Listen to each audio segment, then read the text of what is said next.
Many artifacts are shown throughout this film. Some artifacts are accepted as authentic by the scientific community today, and some are not. In many cases, authentic artifacts may be shown alongside controversial ones. This is done in part to underscore the difficulty in determining the authenticity, and also to illustrate a conflict that exists between mainstream anthropologists and archaeologists, and those who have been termed diffusionists. In 1991, while serving as the director of the Smithsonian's National Museum of American History, historian Roger Kennedy was shocked to learn, for the first time, that massive ancient city remains existed in North America.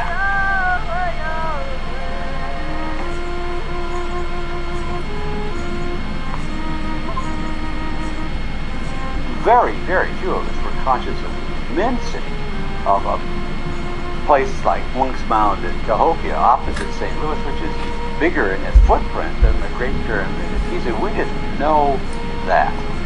Most Americans have no idea that ancient cities with advanced architectures once dotted the ancient North American landscape.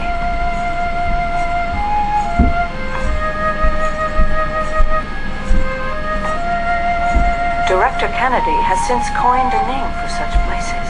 What I call hidden cities.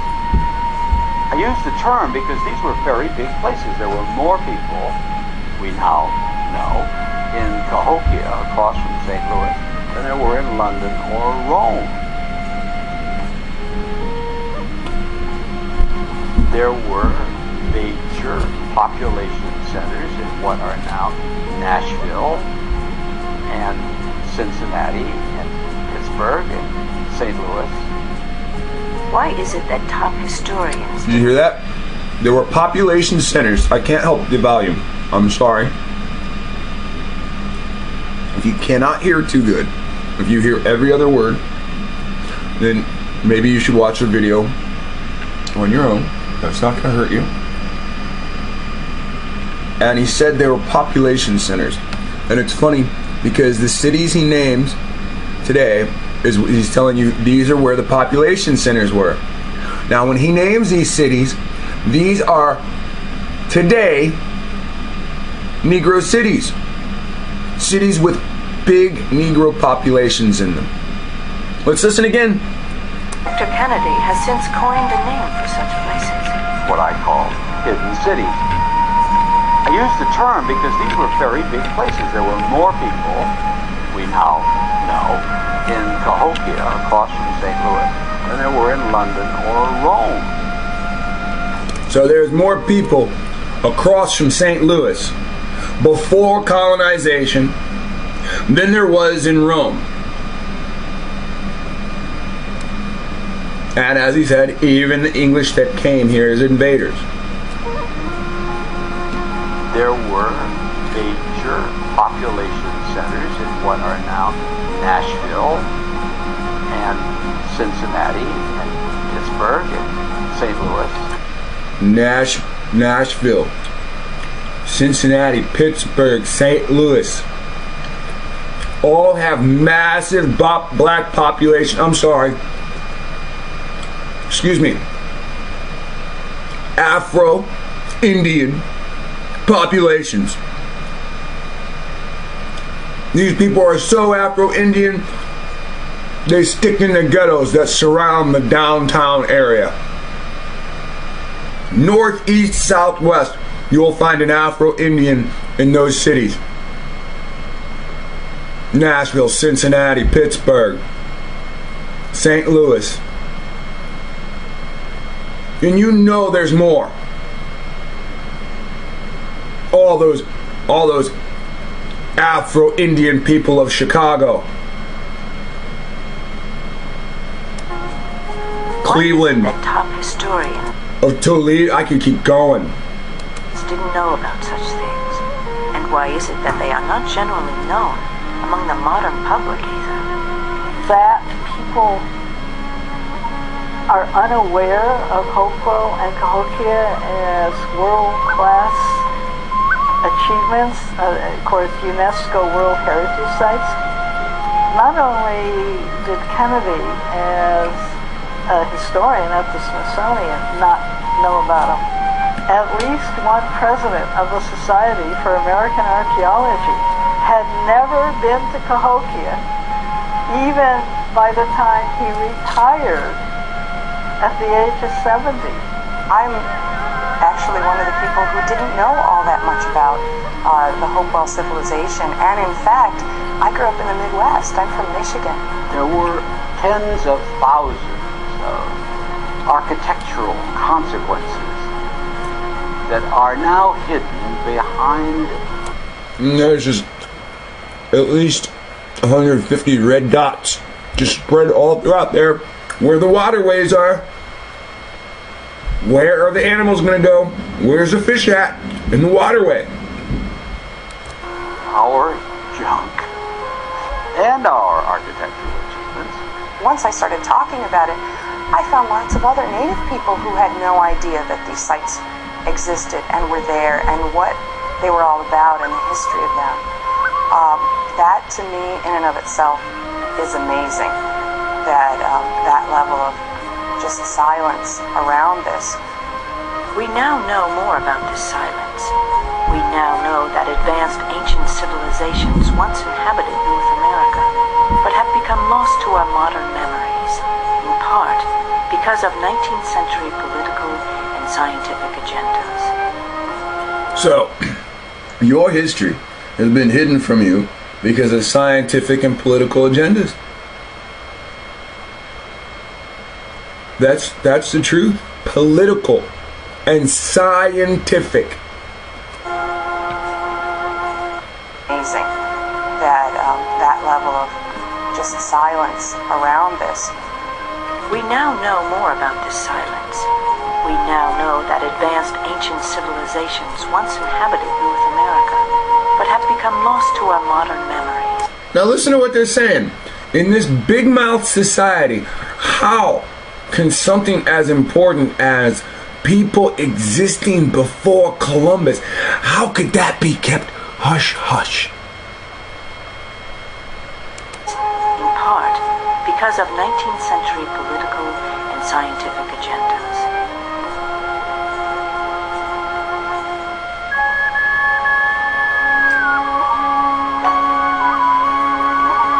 And watch again. I'm going to show you.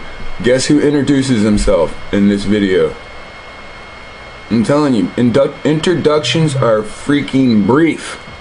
You don't have to hear the person say hello. Introductions are brief. Let's see it again. Have become lost to our modern memories, in part because of 19th century political and scientific agendas. And whose agendas are that? Watch him introduce himself. See, did you see? You had the I, two I's outside, and the V in the middle, right? It's a pretend 7, right? 5 plus I, 1, 1. Let me do it again. Watch this, and then he'll show himself right afterwards. It's no big secret. Lost to our modern memories, in part because of 19th century political and scientific agendas.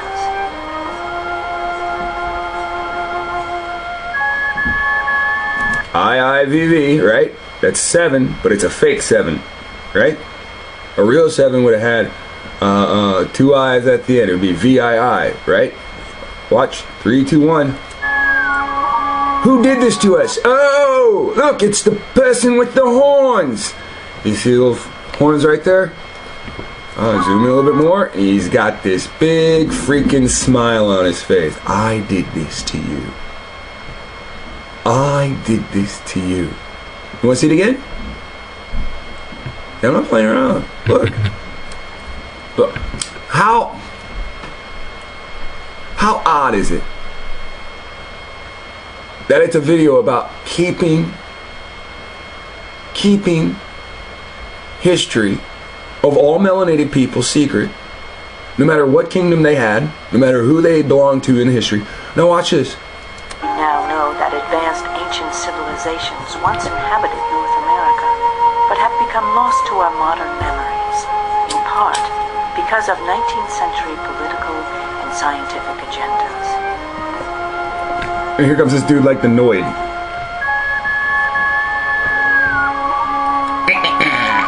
There he is.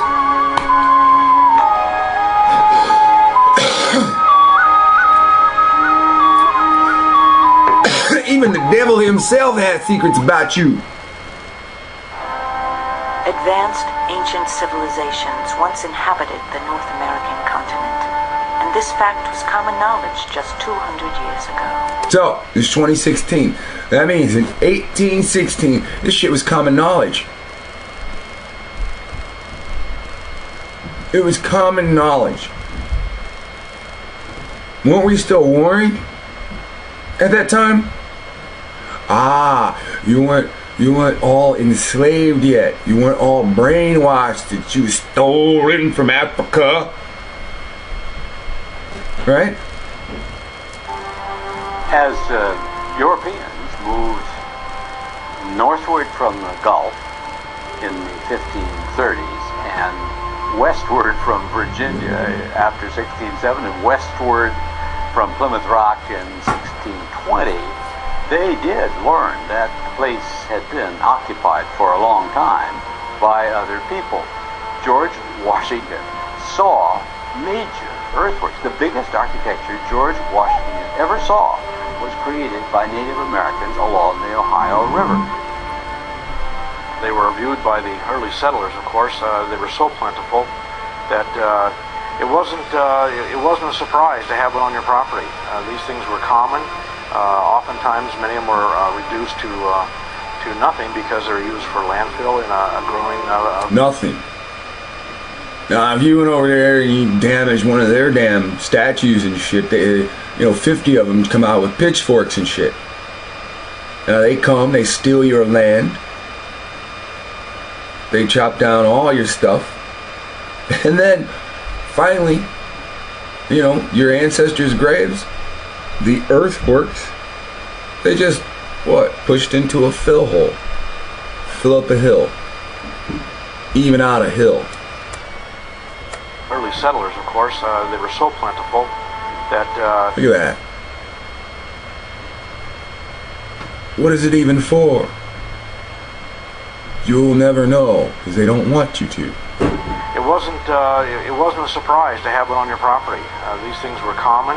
Oftentimes, many of them were reduced to nothing because they're used for landfill in a growing village or a town or an upcoming city. Thomas Jefferson was well aware that there were very, very big earthworks in the Ohio Valley, and he became aware, thanks to Lewis and Clark, that there were even bigger ones in the center of the continent around Cahokia and St. Louis. What were these ancient earthworks? Ancient city walls, buildings, roads, burial sites.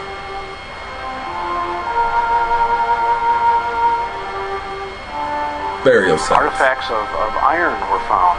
Artifacts of hardened copper. And if they're burial sites and they got DNA, and with DNA, that you can take your DNA and match it to their DNA and sit there and say, hey, that's my ancestor proving this is my land.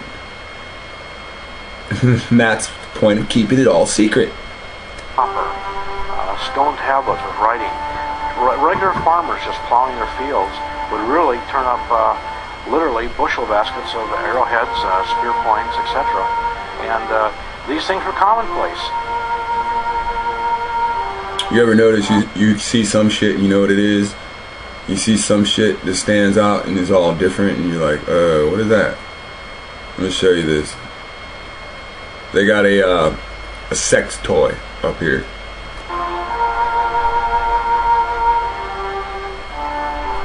Artifacts of iron were found. Artifacts of hardened copper. Stone tablets with writing. Regular farmers. Now we're all familiar with this image, right? Plowing their fields. There's a sex toy right there. Really turn up literally bushel baskets of arrowheads, spear points, etc. And these things were commonplace. Isn't that how we got the fences today? Don't they take fences and take the tips of fences and put this stuff on them? Oh, I didn't mean to go back that far. Writing. Regular farmers just plow. It's alright, let's skip The it. mounds that we see and the earthen banks and the ditches, to see them in such a great quantity and number, there had to be a very, very large population here at one time. None of that, virtually none of that, presents itself to us. Yes, in some small park-like enclaves, but downtown St. Louis doesn't have a mound center. Downtown Cincinnati doesn't have a mound center. Downtown Pittsburgh doesn't have a mound center anymore. Marietta is to some extent, Marietta, Ohio, defined by its ancient earthworks, but there's an awful... I live in Ohio. Marietta don't have black people. As far as I know, it doesn't even have like a poor section. Everybody's average there. There's no wealth. As far as I can tell, there's no wealth there. It's not a popular place here in Ohio. Cleveland, Cincinnati, Columbus, Dayton, Youngstown, Toledo, University of Miami of Ohio, Ohio State. Those places are... Marietta's not popular. There's no black people there. You ever notice how popular places is full of black people? Except for the Hamptons. We used to live there till they took it from us. Thought that defines it subsequently. So the answer to that is, we don't see it. Some who authored the very first publications of the Smithsonian, or the earliest books on North American antiquities, described and illustrated things that would surprise most of us today.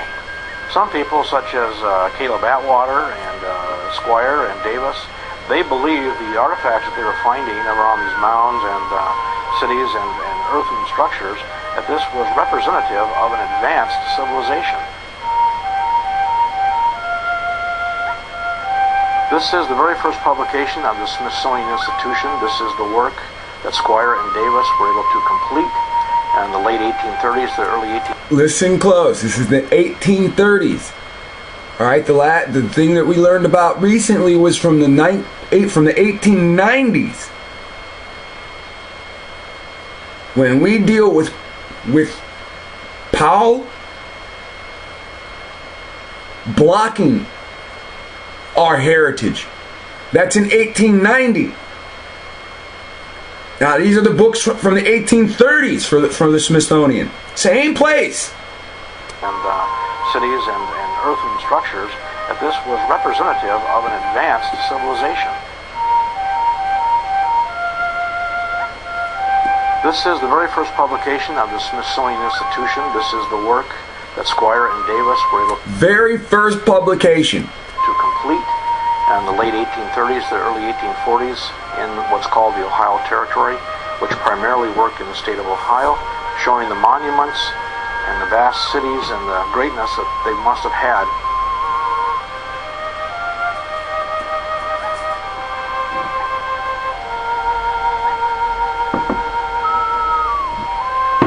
They've already stated Some of the sites. These archaeologists and anthropologists, their careers rest on these finds. They wait for their big chance, and they're sent to, what, right here in their own backyard. They're sent from Nebraska to Ohio. They're sent from Florida to Indiana. They're sent from New York to Utah. And they make these discoveries and find out, oh, they're Hebrew, or oh, they're Canaanite. They go home, rubbing their hands together. I'm gonna be freaking famous! Look at where they sent me! Only to find out, shh, here's a little bit of hush money. Any publications you write after this, you are blackballed, and we put you under the category diffusionist. Diffusionist.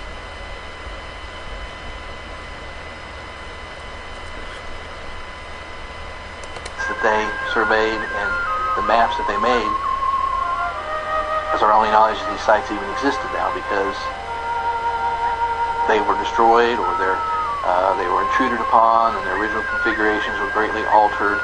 The real question is, why were these sites not preserved? And why are these advanced civilizations not more commonly known of today? Now they're going to give you an answer. The answers can be found in two surprising places. First, in the 19th century implementation of the doctrine of manifest destiny, and how many times have I brought up manifest destiny? How many people have never heard of manifest destiny until I've spoken it?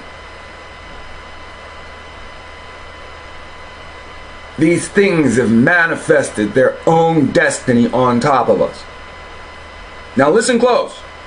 It's wonderful how they present this. Second, in the then emerging conflict between evolutionary science and religion. The three things that really kind of make up manifest destiny, this idea of American exceptionalism.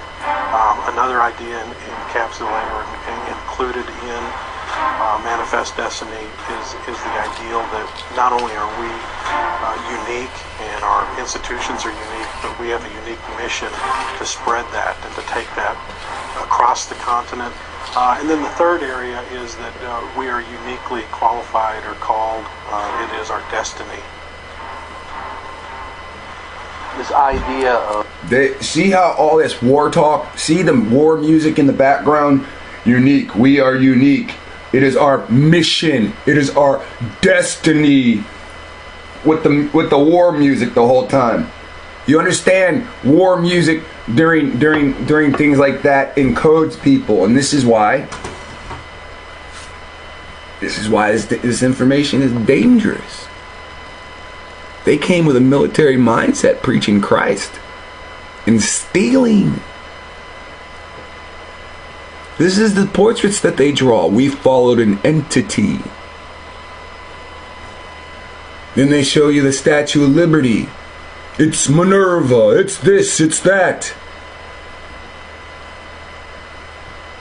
100 years later, they go, that's Lucifer in a dress. In our modern time, they say that's Lucifer in a dress. Holding the Bible. How can Lucifer hold the Bible? Oh, because the New Testament is in the back, and that's the part that touches his palm.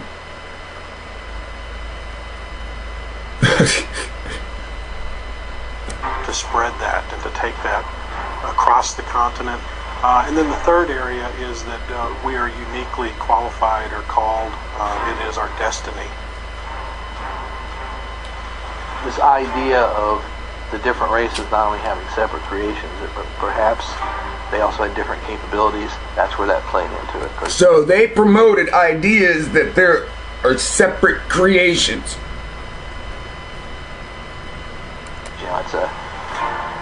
It's a small step from there to start talking about allegedly superior or inferior races. And here we have white supremacy. Do you see how he acts like that's touchy? Yet we live in a society. He benefits from white supremacy. We're 9 minutes into this video. Have you seen anybody with an afro besides me? You haven't even seen me on camera here today. Exactly what happened. Science did that there were certain races that were superior and some that were inferior. There seem to be two traditions in our culture with respect to acknowledging the accomplishments of our predecessors. The first is manifest destiny flowing westward out of New England and New York and Philadelphia. From Plymouth Rock onward, we are fated to progress across the continent, driving the savages before us, and we are going to redeem this place from barbarism. So, Columbus came over here and murdered more than 300 million. Not 10,000. Not 200,000. Not 1,500,000. In 28, he murdered more than 300 million.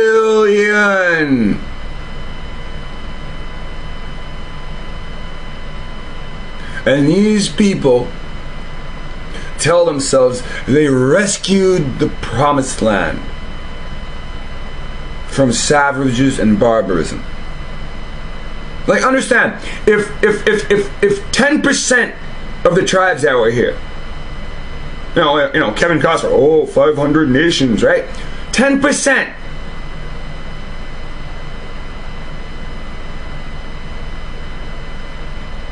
was barbaric or cannibalistic. They eradicated all the rest. Classic study on Manifest Destiny. We are part of the eradication. Look in the mirror and tell me what tribe you belong to. Don't tell me a Bible tribe. That is not the language that we spoke. Look in the mirror and tell me what Aboriginal tribe you belong to. You cannot, because they eradicated your history. They eradicated your ancient family. They did it to steal the land from you. Then Roger Kennedy's application of it to understanding and accepting American antiquities just is a very obvious pattern. The obvious pattern was that discoveries of antiquities conflicted with the thinking of European immigrants, that Native Americans and their ancient ancestors were mere savages. The doctrine of manifest destiny allowed the United States government to classify the Native Americans as savages by their terminology. And by calling them savages, that would allow them to push them aside and basically claim their lands as America expanded in a westward direction. 19th Americans would have found it more than inconvenient. Politically, it would have been impossible for them to have taken lands away from Indians, from any indigenous peoples, if they viewed them as having rights even close to what they had as American citizens. As the archaeology developed as a new science and anthropology as a new science. Now you understand Thomas Jefferson's points on this. If we let them run free, there's no way the two of us can exist on the same soil. There's no way the two nations can exist on the same soil if we let them run free. And they would find these things, these evidences to show that there was a written language, that these people possibly did smelt iron, they did smelt copper, and they mined it, they carried it, trade over great distances.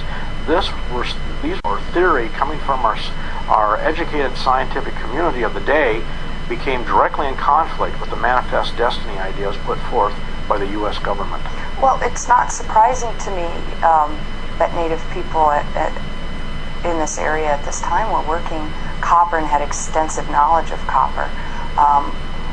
As an Anishinaabe person who's from Michigan, I can tell you how critical and central copper is to our way of life, even today.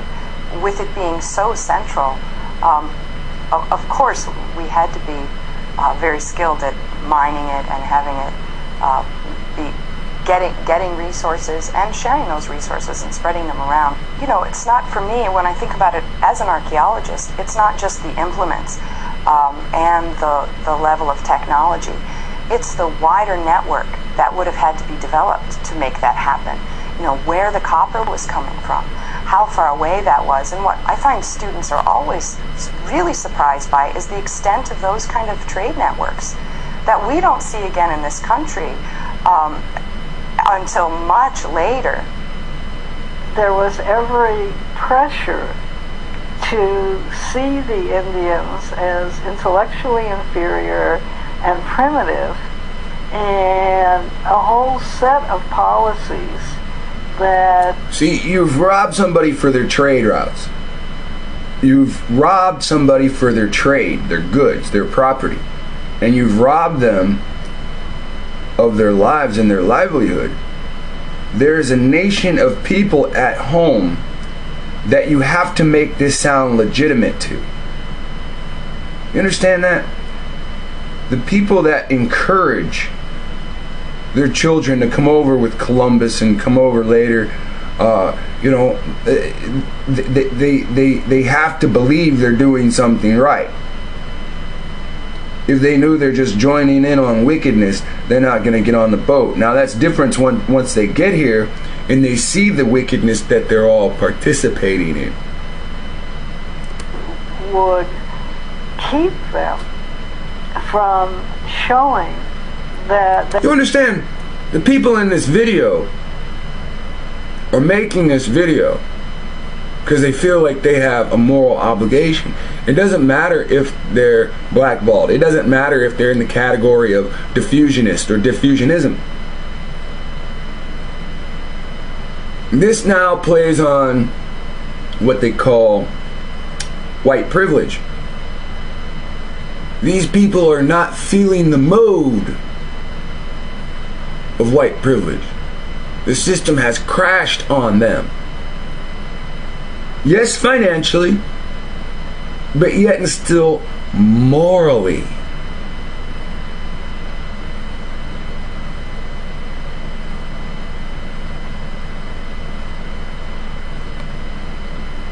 Was intellectually inferior and primitive, and a whole set of policies that would keep them from showing that they were as intelligent and could do as well on their own if they had access to capital, if they weren't excluded from the opportunities of other Americans. You hear that? If you were not marginalized, they already knew you would get ahead. You hear that? Now you gotta listen close. Listen, you are the people that built pyramids and they know it. If you are not pushed aside, if they do not hold you back, if they do not put a leash on you to prevent you from excelling, you will excel. And they know it. This isn't even a God thing. This isn't even a you being child of God or anything like that. I'm talking to the average person.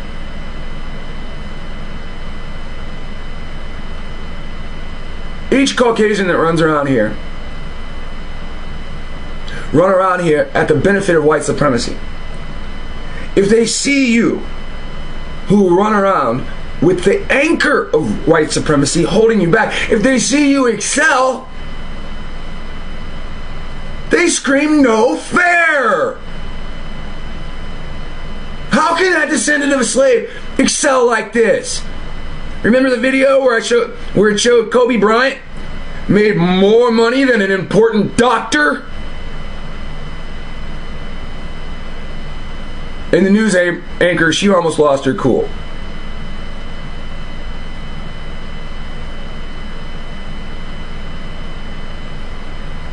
With the world set against you, if you're able to excel, it shows the hole in white supremacy. It shows from being in the system, you can exploit the hole. But is it worth it? You lose your soul. You lose yourself doing so.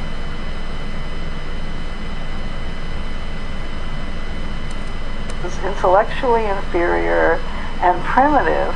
They want to make you look intellectually inferior and primitive. Oh, sorry. That is another sex toy, though. It's the you can see, look down at your member, and you can see that it's a sex toy.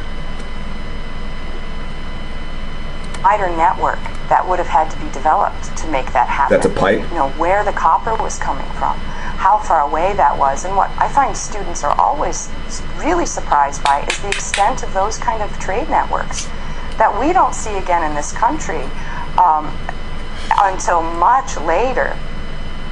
There was every pressure to see the Indians as intellectually inferior and primitive, and a whole set of policies that would keep them from showing that they were as intelligent and could do as well on their own if they had access to capital, if they weren't excluded from the opportunities of other Americans. I relate to it very strongly as a Native person. It's this constant idea that Native people's ways of knowing and doing things, it can't possibly have been good. It can't possibly have been as good as these other ways of knowing or these other technologies. Thankfully, not everyone was persuaded by this interpretation of the doctrine of manifest destiny. From the very onset, both Catholics and Protestants and non-religious people and Jews, actually, from the very beginning, emphasized the probability that other people had been here before us, that we had to enter into a respectful relationship with them if we were going to learn anything and survive. Indeed, our survival depended upon them. Sadly, this way of thinking conflicted with prevailing attitudes about Native Americans. No, it didn't. They learned what they needed to survive, and then they felt like they could upgrade the land by eradicating the people that own the land. How do these people exist and they couldn't farm? Why did these Indians need to teach all these people, this influx of people, how to farm? You don't get it, do you? Most of them had been cursed, which forced them to live off the sea or live off the animals. And when they came here, all this soil didn't mean shit to them. All the animals did, and all the waterways where they could get the fish and eat the meat. That's what they cared about. Yes, they wanted to build forts and stuff to be able to defend themselves in a garrison. You seriously, the most important thing to wonder, to ask, why did these Aboriginal people need to teach them to farm? Need to teach them how to plant shit in the dirt? Everybody done learned how to plant shit in the dirt since the time of Adam. Did they take a few minutes and not meet any humans during the time that they came to Earth? Did they go into a cave and lick salt for years and then come out and just not know how to feed themselves anymore? Why was it necessary to teach them how to farm 4,000 years, 5,000 years into man being on Earth?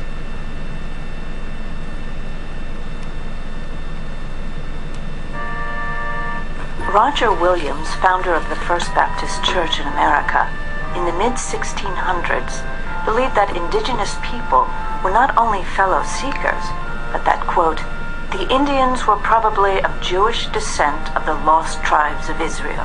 You do have missionary efforts, and so, when you hear these people talking, and they're talking about artifacts being hidden, these are Afro artifacts.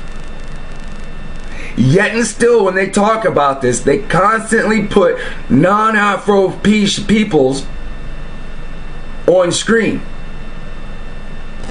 Whether it be to depict history or to tell you their version of the truth. They still won't take the entire lid off of the cookie jar. They're still only giving you pieces and parts of a cookie. Never the whole thing. some of these early missionary-minded folks are very ostracized and marginalized by their That book from 1600s, it tells you what you look like, what you match today. These images don't look like that. When they say these people were the children of Israel, they're trying to call the Gentile the children of Israel, because this is the images that they show you. When you see it visually, that's what you equate. When some person whose ancient name is Canaanite, when one of them sit here and watch these things and they see this shit, they assume it's them. In the mid-1600s, believed that indigenous people were not only fellow seekers, but that, quote, the Indians were probably of Jewish descent of the lost tribes of Israel. You do have missionary efforts. So they show you at the bottom that they're quoting hidden colors. In the mid-1600s, believed that indigenous people were not only fellow seekers, but that, quote, the Indians were Oh, hidden cities, the discovery and loss of ancient North American civilizations. Roger Kennedy. So I think that's the guy the bald guy being interviewed. Probably of Jewish descent of the lost tribes of Israel. You do have missionary efforts, and some of these early missionary-minded folks are very ostracized and marginalized by their society. We see this all the way back in Massachusetts, even with Roger Williams when he's first run out of the Massachusetts Bay Colony. He goes and he begins to minister to the Indians, and he's seen as a radical for that. 200 years later, Roger Williams would receive an ally in Mormon church founder Joseph Smith. Joseph Smith claimed that the Native Americans were, in fact, just like the rest of us, just as good, just as valuable, and just as important as all of the rest of us. Later, many other artifacts would turn up that suggested the presence of Middle Eastern cultures in North America. Now, this is where it starts to get interesting, because it's spread all over. And when they say Middle Eastern, they refer to biblical things, whether it be Hebrew, whether it be Canaanite. Protestant priests, Catholic fathers, Jewish rabbis were seeing these possible links between the Native Americans and ancient Israel. These links included written records that had possible tie-ins to the ancient world. There were certainly religious beliefs, thinking that the Native Americans may have been descendants of some Hebraic, Jewish, Israelite travelers to the Americas at different times. At different times. At different times means roughly that they landed at different locations. These people walk around with the Bible. I give you this land as a possession. Other old world peoples at different times. And there are various things fueling these. There were religious, political, and social agendas. Perhaps the largest documented religious artifact was this ancient city wall mound, recorded in Squire and Davis's Smithsonian publication entitled Ancient Monuments of the Mississippi Valley. So to see an artifact like that, or the context in which they would place an artifact like that, would be, especially something found in association with the mounds, would be, oh, that shows to us the presence of these people at that time here in the Americas. They were responsible for creating that artifact. They were responsible for creating the mounds and for introducing various cultural aspects into the Americas. The idea that ancient inhabitants knew of and used Middle Eastern Hebrew symbols undermined the notion that Native Americans were isolated savages. It also conflicted with the emerging science of the day and would mark the beginning of a long-standing controversy. Morgan followed the idea of English anthropologists of his time, which is the mid-19th century, in thinking that human societies evolved into greater and greater progress towards civilization.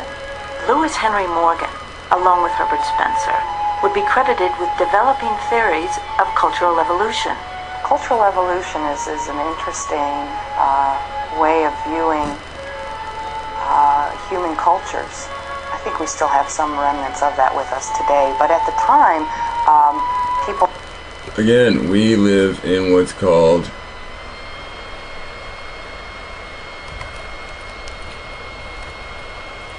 cultural hegemony. So there's many ways to pronounce this shit. You know, because it's just syllables and the accent that you bring off of the syllables. But basically, domination of a culturally diverse Babylon, right? But Babylon existed, so it's the daughter of Babylon, of a culturally diverse society. We got different types of people here. We already had different types of people here before these invaders came to set up a ruling class. Or to set up or to spread out their existing ruling class.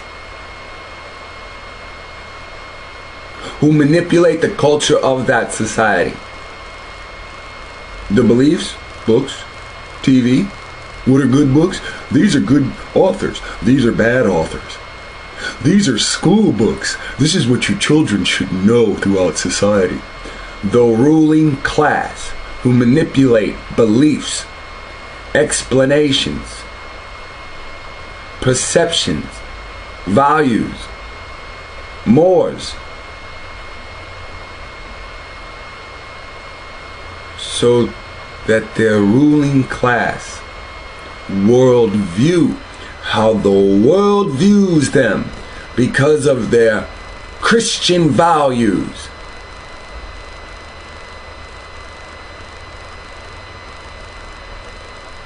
Their explanations of their Trinity and how we'll be saved by the Catholic Church because he's the vicar of Christ and Christ is the Son of God, and through this we've been pushed from worshiping a make-believe entity into worshiping a man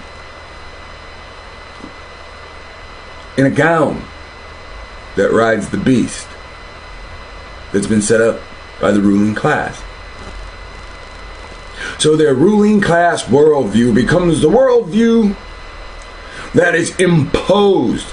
So we send out our armies with guns and we steal resources and we bring them back to make our society more culturally diverse, to impose more beliefs and explanations, to set the trend, trend setting, to push our look at the world in our eye goggles on everybody else's faces, so that they can impose the cultural norm, force acceptance of an imposed cultural norm. That's what's going on. As the universally Catholic, this is what Greg wanted to argue with the whole time. Catholic just means universal. Yeah, that means everything under the sun. Sun God.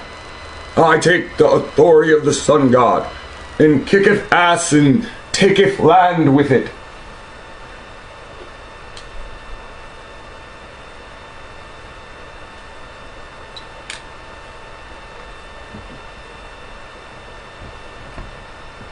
As a universally valid, dominant ideas.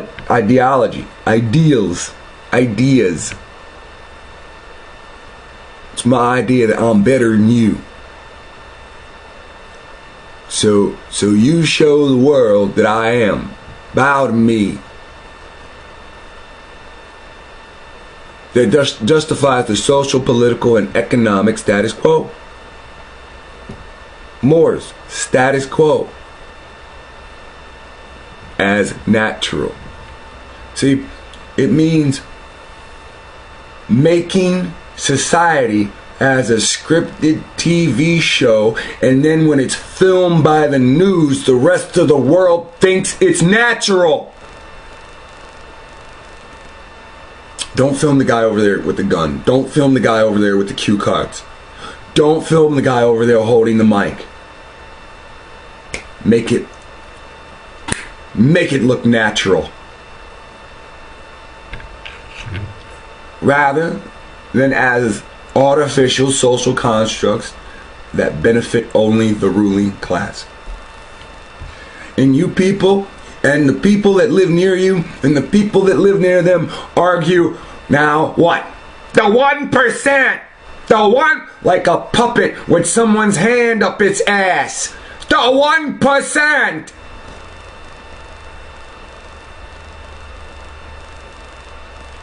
It's the system! It's not 1%. It's white supremacy that does it all. And you fail to understand it because you allow yourselves to be called black. When you hear this, when you go out into the streets, you're going to let somebody call you black. When you fill out forms, you're going to check mark the box that says black. You allow this.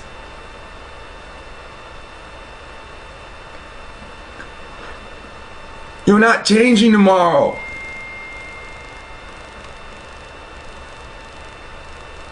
You say to everybody, I'm an Israelite. You don't hit the check mark other and then write Israel in there. You don't write Isaac, Rachel, children, Israel. You fucking tell everybody it's ISIS, what is it? Ra, Isis, and El. It's Isaac and Rachel.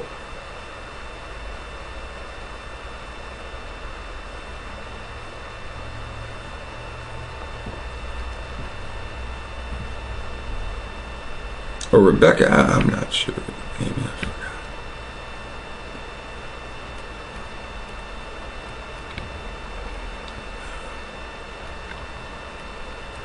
Strongly believed that this was how societies came to be, that there was one way to get to the kind of pinnacle of being a human, or the most evolved human. You go through different phases. You start out as a... You understand this is just cultural hegemony.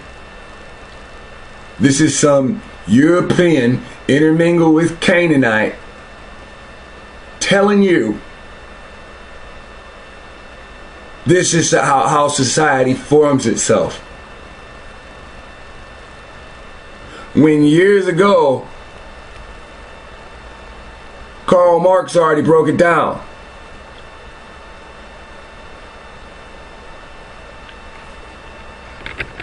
And this is his buddy, the communist intellectual Antonio Gramsci.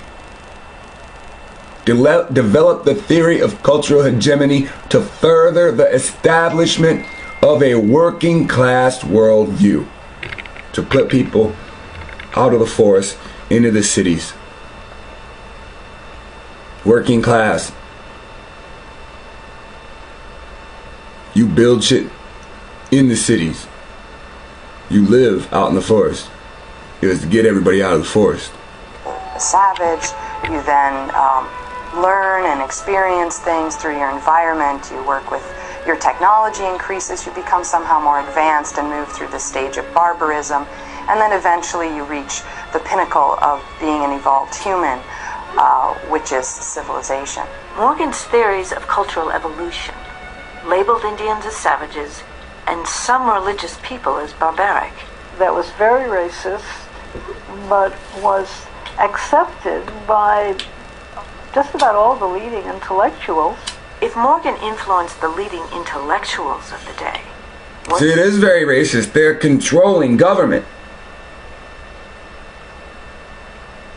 They're influencing government officials.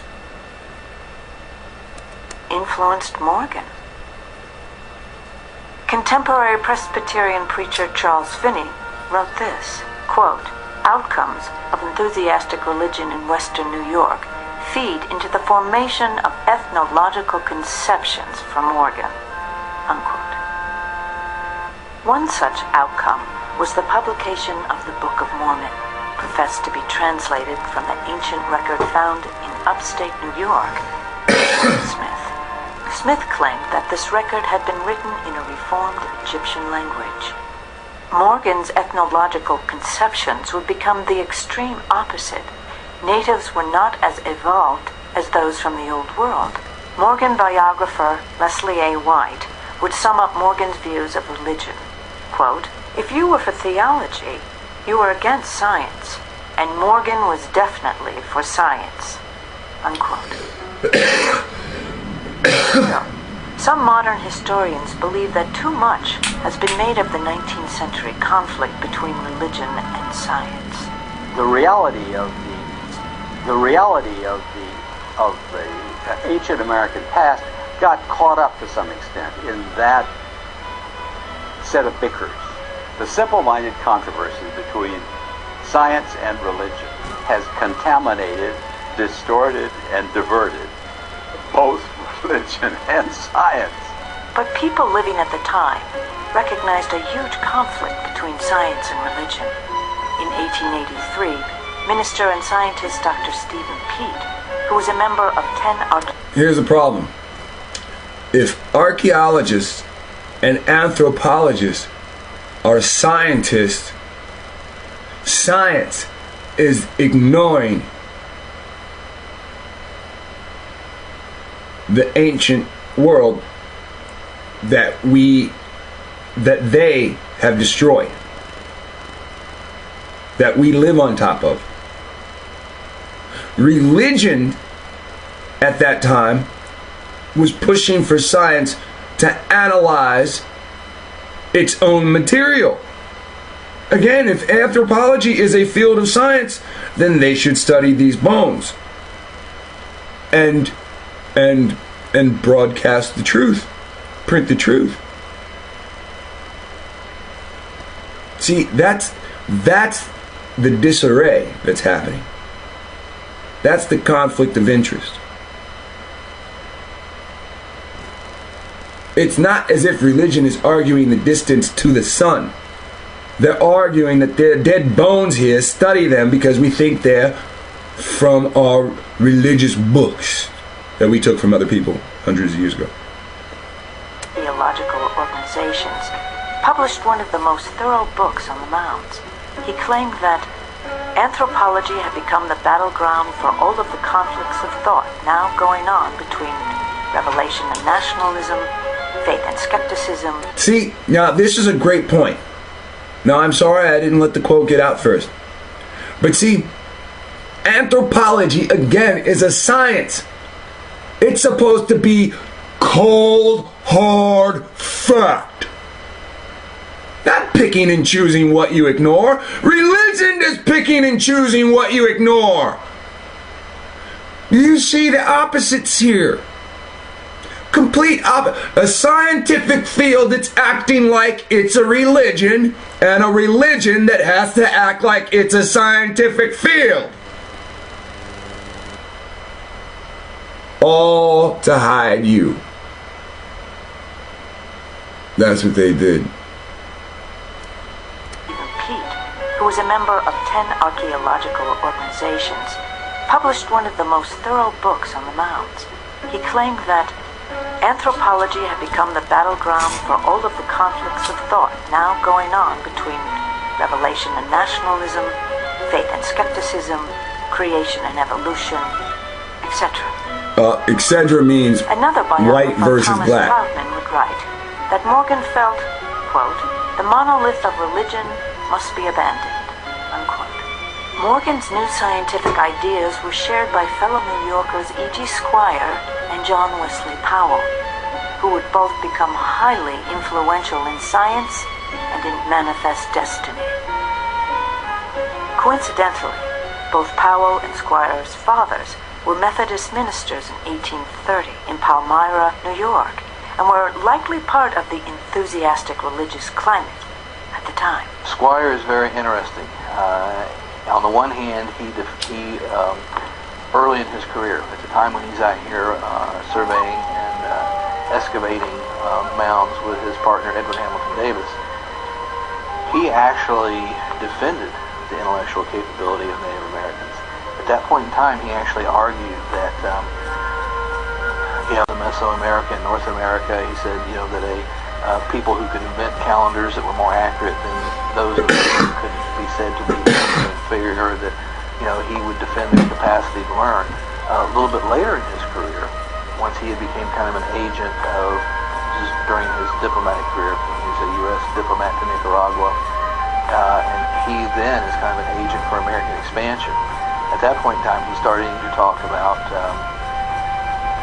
what he thought were these immutable scientific laws, that they were immutable scientific laws that explained the relationship between the races just as there were.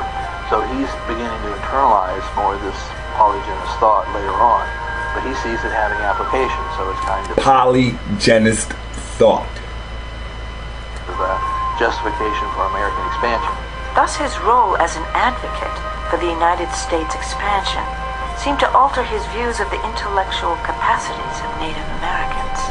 Powell, who also embraced these views of Native Americans and the underlying evolutionary ideas, would become one of the most powerful men in American scientific community. He started the Bureau of Geological Surveys by the U.S. government, and then a spin-off from that was the Bureau of American Ethnology, the anthropology. So, these people work with the mindset of hunting, and he started studying rock formations. Rock formations lead to something's home, whether it be animal or human. So this led to the Bureau of Ethnology. So he starts chronicalizing the 500 nations, right? I mean, at one point Powell writes, we have to start chronicalizing them, or it'll be too late to remember any of them. This is something that I read in the Smithsonian annual report that was sent to me. Yeah, I don't read the stuff you guys send. It's just that there's only 24 hours a day, and so many of those I have to spend working and sleeping. And the underlying evolutionary ideas would become one of the most powerful men in American scientific community. He started the Bureau of Geological Surveys by the U.S. government, and then a spin-off from that was the... See, again, he goes out and he starts recognizing these different signs that point to indigenous homes. And as rock formations stand out or repeat, he can see where the most logical place to make a home would be. Bureau of American Ethnology, the anthropology surveys. So his entrepreneur ability led to these two institutions within the Smithsonian, supported by the government, and was a great admirer of Morgan. Morgan also, you see, was an entrepreneur who was very successful. And you see that two guys that have a lot in common. In 1876 in Buffalo, New York. These seemed like two guys with a lot in common. Very powerful, very influential, and leaders in their field. Sounds like prime candidates for Freemasonry, right? The control that they would have. Morgan joined with John Wesley Powell and others in organizing a subsection of the American Association for the Advancement of Science. And beginning in 1879, Powell, as Director of Ethnology and Surveys for the Smithsonian, and Morgan, who was the President of the American Association for the Advancement of Science, together created an entirely new direction for the Smithsonian. There seem to be two traditions at the Smithsonian institutions, and they vie with other. There's the Lewis Morgan tradition, in which there is a kind of stand on the shoulders of the preceding set of peoples way of looking at life, savagism and semi-barbarism and semi-civilized and civilized and marvelous us. That's one way of looking at life. The other is the tradition that comes from Albert Gallatin, who was really the founder of the Smithsonian Institution, certainly the founder of modern ethnology and anthropology. Gallatin said, no, that's baloney. He called it racism. So there are two traditions. One's linear, and the other is, if not cyclical, respectful. Now, we got to stop that for a second. Now, he said, now they told you the first person's point of view, and it seemed all beautiful, right? And then, because of the terminology that he uses, then the guy that sets up the Smithsonian says, whoa, that's a racist point of view. Do you understand? There's no black people arguing back and forth in this at all. Alright, so sitting there and saying all white people are evil, blah, blah, blah, isn't going to get us anywhere.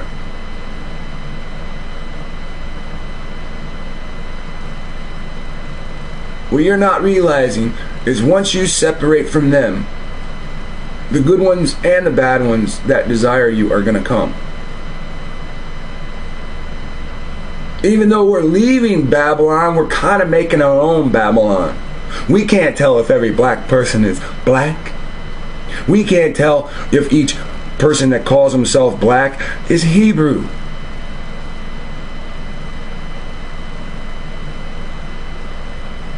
And what about when the Gentiles come? Do we say to them, oh, it's not time? Not your turn yet? And this is just out in the desert. Looking at life, savagism and semi-barbarism and semi-civilized and civilized and marvelous us. That's one way of looking at life. The other is the tradition that comes from Albert Gallatin, who was really the founder of the Smithsonian Institution, certainly the founder of modern ethnology and anthropology. Gallatin said, no, that's baloney. Let's go back Association to for here. the Advancement of Science. And beginning in 1879, Powell, as Director of Ethnology and Surveys for the Smithsonian, and Morgan, who was the President of the American Association for the Advancement of Science, together created an entirely new direction for the Smithsonian. There seem to be two traditions at the Smithsonian institutions, and they vie with other. There's the Lewis Morgan tradition, in which there is a kind of stand on the shoulders of the preceding set of peoples. So, stand on the shoulder of the people. That's the Morgan perception. Morgan runs science. Right? And this, as running science, this is what he says. Stand on the shoulders of other peoples. See, this guy just sits back and thinks, how the hell is he going to go out and chop wood? He sits back and thinks all day. Of course, his theory behind everything is, if I'm going to be able to sit here and make a living doing nothing but thinking, maybe writing, then somebody's got to feed me. So, as this, I can't remember his name, this guy. I think this is Kennedy. Oh yeah, Roger Kennedy. So, his book we examined, they examined in the beginning of the video. Entirely new direction for the Smithsonian. There seem to be two traditions at the Smithsonian institutions, and they vie with other. So, okay, like, look, let's go back to this picture one more time. This is Powell, who they're not talking about right now at all. And this is Morgan. They're of the same mindset. They're obviously of the same Masonic group. It'd be foolish for us to not think so. Entirely new direction for the Smithsonian. There seem to be two traditions at the Smithsonian institutions, and they vie with other. There's the Lewis Morgan tradition, in which there is a kind of stand on the shoulders of the preceding set of peoples way of looking at life, savagism and semi-barbarism and semi-civilized and civilized and marvelous us. That's one way of looking at life. The other is the tradition that comes from Albert Gallatin, who was really the founder of the Smithsonian Institution, certainly the founder of modern ethnology and anthropology. Gallatin said, no, that's baloney. he called it racism. So there are two traditions. One's linear, and the other is, if not cyclical, respectful. This new direction would not only include racist ideas, but additionally, it would attempt to limit the use of some artifacts. I'd like to next read from the following, J.W. Powell's own words. This is a paper that he presented to the members of the Smithsonian. Listen close, because this might be something we want printed out. At the Bureau of Ethnology. And the title on the talk is On Limitations to Use of Some Anthropological Data. And it's pages 73 through 86 of the 1879 and 1880 book that was published in the Smithsonian. So pages 79 through 86 is what we're looking for. And the quote is as follows. Hence, it will be seen that it is illegitimate to use any pictographic matter of a date anterior to the discovery of the continent by Columbus for historic purposes. Do not use any pictographic data? That means don't use any pictures. In the Smithsonian. And the quote is as follows. Hence, it will be seen that it is illegitimate to use any pictographic matter of a date anterior to the discovery of the continent by Columbus for historic purposes. Native Americans, even today, suffer from this policy, which effectively meant that Native Americans have no history. You only have history if it's something written down. If you have an oral tradition, that doesn't count as history. Part of the legitimating the conquest and dispossession and subordination of American First Nations is to disrespect their alternative ways of life, and that would include their systems of recording information. Many believe that the Native Americans had no written record prior to Christopher Columbus. This would make it prehistory, but nothing could be further from the truth. What you learn through ceremony has been taught and preserved on birch bark scrolls. Not like English is written in words, but there are pictographs that have been compared. This is kind of silly. I mean, they're running around with the Hebrew Bible, you know, knowing when they get here, when they arrive, Hebrews are here. Knowing from their own history different waves or different migrations. And this is hidden on purpose.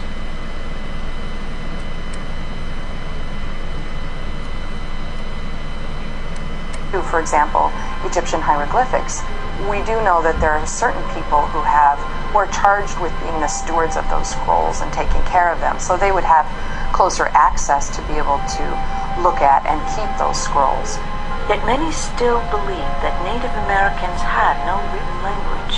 In fact, on the Department of Natural Resources website, you can see that it says we have no idea who these mysterious people were who were creating these images. And yet, very clearly, our people, who are the traditional people of that area, we know exactly what those teachings are. In fact, the Micmac have a written language that predates Columbus. With a fully developed glyph system, you can say anything, with poetry, philosophy, technology, whatever, as one only has to go to China or Japan to see that their systems are the equal of any European writing system. It's about very different. I don't know that everyone running around was creating scrolls and using those in the way we use language today, but it was still something that I think one person could create a scroll and another person would be able to read that had no connection to them. What happened to... Now the Spanish, when they invaded the Central American region and the South American region, they burned the scrolls. They burned the parchment papers. They called them codexes. There are very few codexes around today. Each of these places had written languages.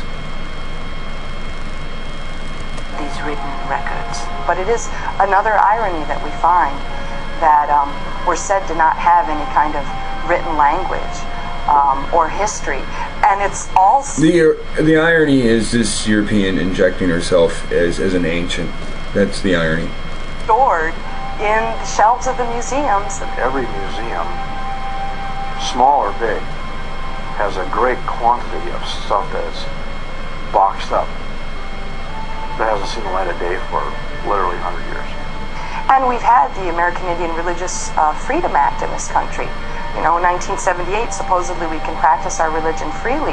However, our religion is intimately tied with the knowledge that's written on those scrolls, many of which are held in museums that we don't even have.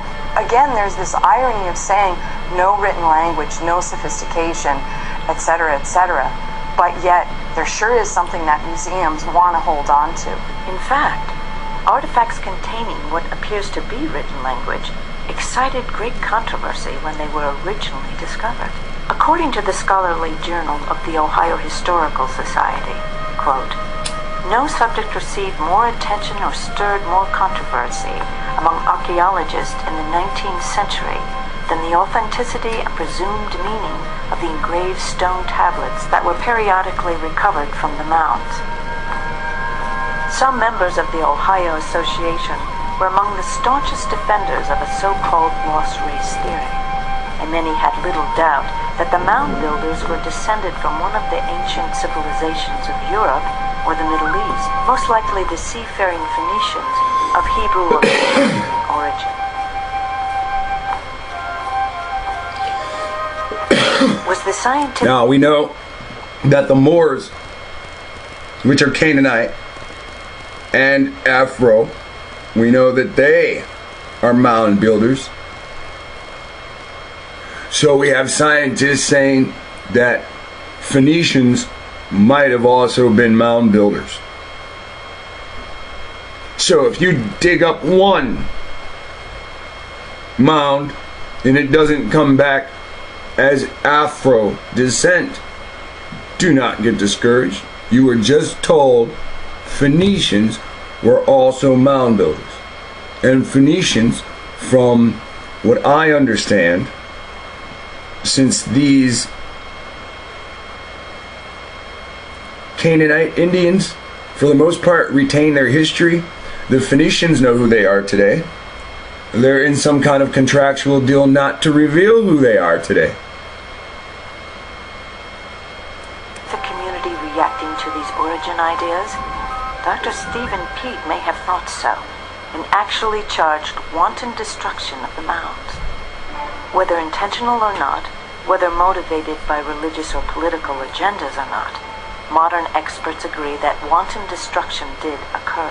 Manifest destiny, the idea that American First Nations have never achieved anything worth preserving, has resulted in the wanton destruction of thousands of earth constructions, mounds, embankments, figures, and settlements.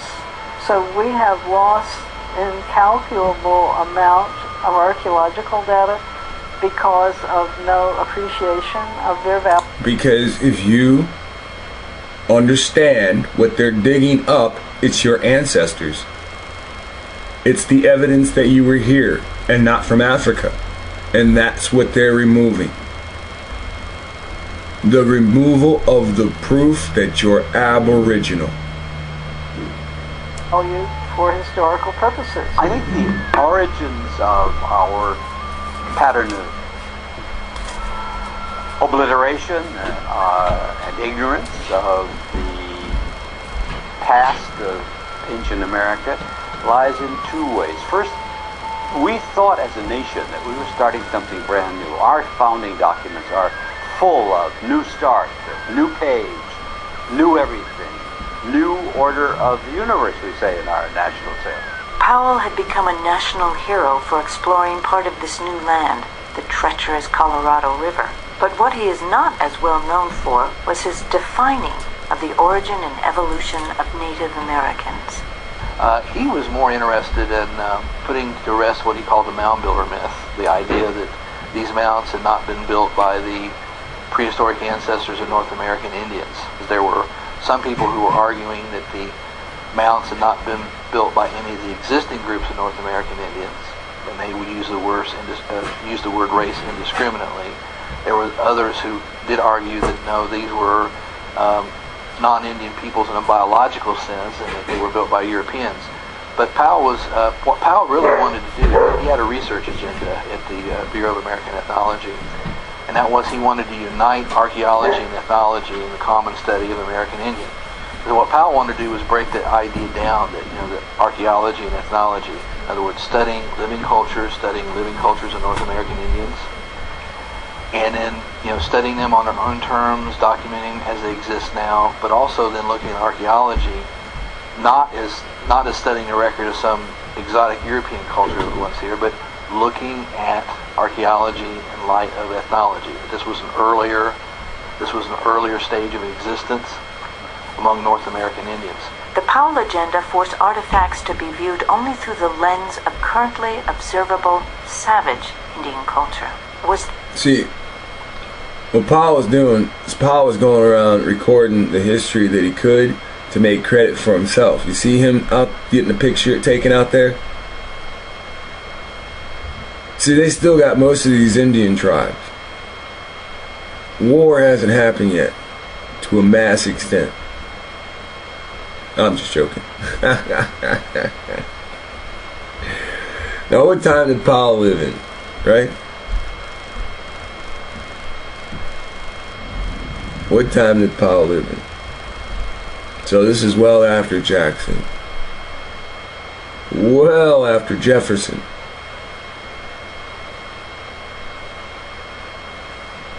So during the time Powell's running around,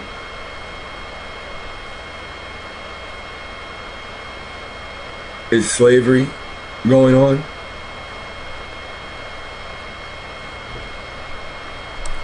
Is this an artificial barrier to science? We would say that's bad science, where you want to discount information because it kind of doesn't fit what you think you see. And what you think you see is, of course, all informed by all these theories and ideas and what you've been told. And what you see is what people saw at the time were these savages who were in this pitiful state. Powell's vision of 19th century evolution was that Native Americans had evolved in North America for millions of years to a state less advanced than that of European immigrants. Robbing Native Americans of their history before Columbus may have served two purposes. First, justifying manifest destiny and the displacement of Native Americans. And second, dismissing of popular religious ideas that ancient Native Americans may have had Middle Eastern origins, and thus rights equal to those of European immigrants. Powell wrote, "Whether we desire it or not, the ancient inhabitants of this country must be lost, and we may comfort ourselves in the reflection that they are not destroyed, but are gradually absorbed and become part of a more civilized community." So when that's what your framework... So now you understand what's going on with this, right? About absorbing them. Is. Of course, then, it makes sense in a way, as troubling as it is, and the racism, really, that we're talking about is so deep there. It does make sense that that's your worldview. That's what you've been told. So none of this data fits. Rather than looking all of the data and trying to determine what story can we put together, what can we understand from this data, I think that's what happened. I think very clearly people were willing to discount things that didn't fit what they could see, which was Native people in this, pitiful, savage, wild state as they were viewed by Europeans. Thankfully, some artifacts in ancient cities yet remain, such as these once city walls, intentionally preserved as mounds in a golf course in Newark, Ohio. I'm standing here at the parallel walls that connect the gigantic octagon with a large circle. The circle is 1,054 feet in diameter. The octagon encloses 50 acres, which is large enough to encompass 4 Roman Colosseums. This was built by the ancient Hopewell culture that lived in this region between about 100 BC and AD 400. The level of precision, it is incredible. The entire Newark earthworks encompasses 4.5 square miles, and it was the largest complex of geometric earthworks ever built in the world. It includes 2 circles, a gigantic octagon, a square. It actually, what we call the Hopewell culture, things like it at least, and things related to it, covered much of eastern North America in different parts. As far south as Florida, as far west as Kansas City, as far east as perhaps New York. They had to be incredibly sophisticated to be able to build these mounds perfectly, in unison to an octagon shape and a circular shape. It's clear that they rival, by any scale, any other cultural achievement in the world. The Great Pyramids, the Great Wall of China, the Roman Colosseum. I'm not that surprised by it. There's so many other things that we see when we start learning about and looking into native culture that I think people on the surface may be surprised, because they tend to think of Indian people as anti-intellectual or, non-scientific, or somehow, living in the backwoods and not knowledgeable about things like that. So, Powell lives 1834 to 1902. Alright? This old fat-ass wizard. Knowledge embedded in these earthworks and encoded in their structure is anything but primitive. It's remarkable. It also shows that not just high math, but these sites are lined up primarily with the lunar calendar. They had high math, they understood geometry, and because of the lunar calendar, they also understood the heavens, astronomy.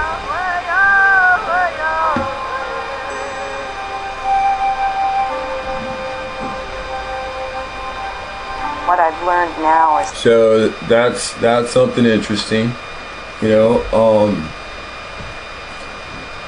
talking about the Sabbath, and the lunar calendar, has been running around, and there's nothing really we can do living in cities,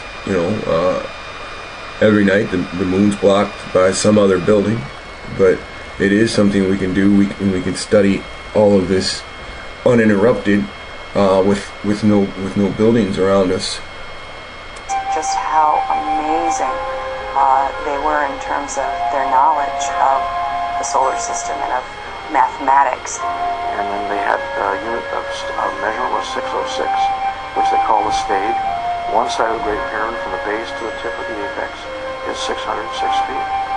If you square inside the octagon, which the surveyors like to call, it's a term they use, squaring the circle, and you divide that up into 4 equal parts inside of cubes, you'll find those cubes are all made of 606-foot lines per cube side. The angle of the Great Pyramid of Egypt runs 51.8 degrees up the slope, from the base to the angle. That measurement is there, and when you come off of the baseline at Newark and you run true north and then measure that angle back to the baseline, what do we find? 51.8 degrees. So did they have the same math as the ancient Egyptians? Well, I gotta say, yeah, it sure looks like it. Okay, so on a mathematical level, since people fought and died for what they call sacred geometry, when they defeated a kingdom, they tore down the bricks of the kingdom and re-engineered those bricks either to a new shape or to the shape that they stole them in or won them in, or however you look at that. Alright, so does mathematics leave a signature? Now, a signature is already proven that you have a language. All these mathematicians show you that Newark, Hopewell City, and Giza Pyramid match up mathematically?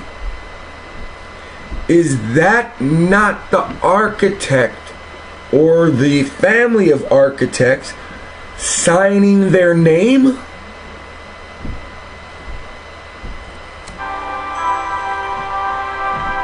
It's as inspiring, I think, in its way as the NASA program to send a man to the moon. And what a special place it is. You feel that right away. You feel it immediately when you're there. I was in a kind of strange position because I was on a job interview when they took me to the site, and I was literally just from the presence of the place moved to tears and felt kind of uncomfortable as a person in a job interview, but yet having these strong emotional feelings and some connection to this place and the history that was there. And it just occurred to me, how could this be?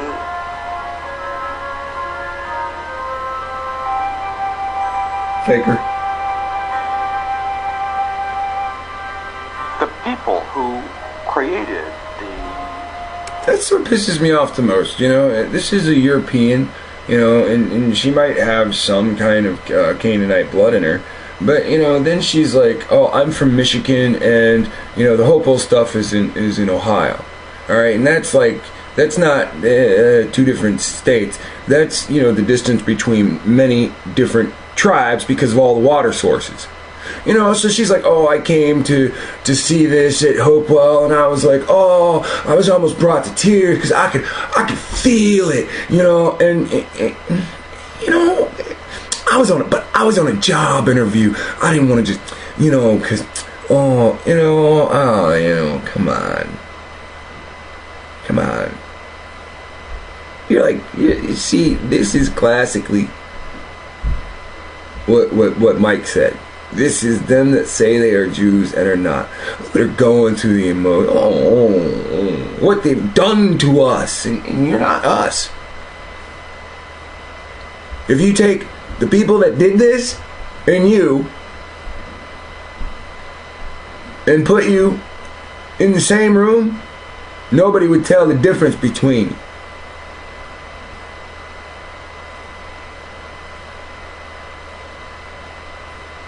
Nobody. Because she is a Caucasian. And she sits there, and I want to tell you this horrible story because, my people died this. Your people did this. Felt kind of uncomfortable as a person in a job interview. Yeah, look what we've done. It's as inspiring, I think, in its way as the NASA program to send a man to the moon. And what a special place it is. You feel that right away. You feel it immediately when you're there. I was in a kind of strange position because I was on a job interview when they took me to the site, and I was literally just from the kind of uncomfortable as a person in a job interview, but yet having these strong emotional feelings and some connection to this place. Strong bullshit capacity. The history that was there, and it just occurred to me, how could this be?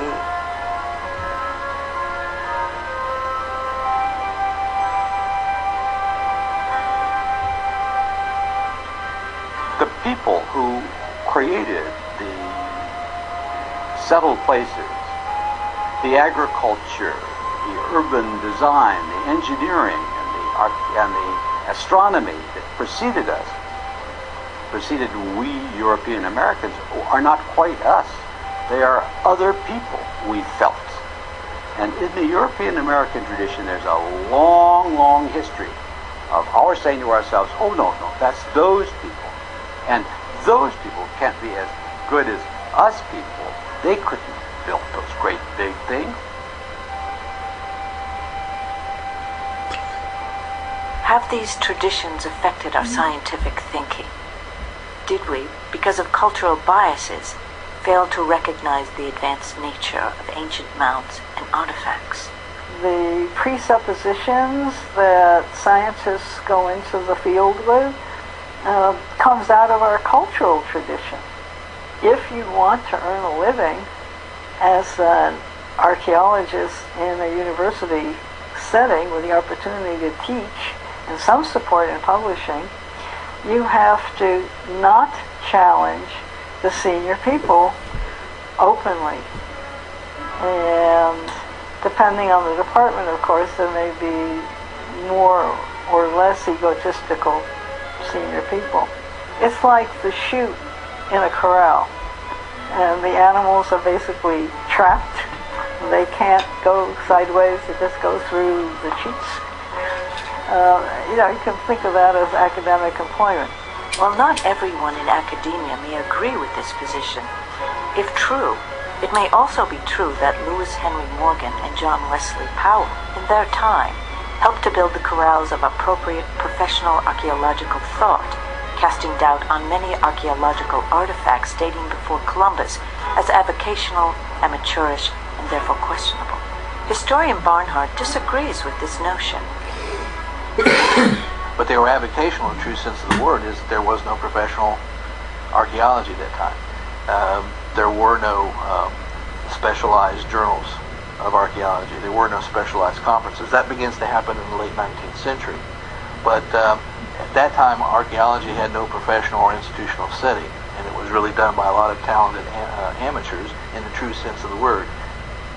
As archaeology became institutionalized, a greater division would form between mainstream scientists and amateur archaeologists who continued to accept artifacts that were purportedly pre-Columbian and that might suggest the presence of cultures from other parts of the world. This latter group are known today as diffusionists. All right. Diffusionists are scholars. A greater division would form between mainstream scientists and amateur archaeologists who continued to accept artifacts that were purportedly pre-Columbian and that might suggest that... Now, here you have an artifact that they claim the name of Moses is on, that they claim is a man with an afro and a beard. Well, they say the bearded robe man. You can clearly see he's wearing an afro. He has an afro. Now, this is the part that they don't want to bring up all the time. Now, they found this in a box that they had to cut open that's here in Ohio. Which is very interesting. They found 31 artifacts in there. They run around with this holy Bible that tells about all these people. They get the stuff translated and it says Moses on there, and they go,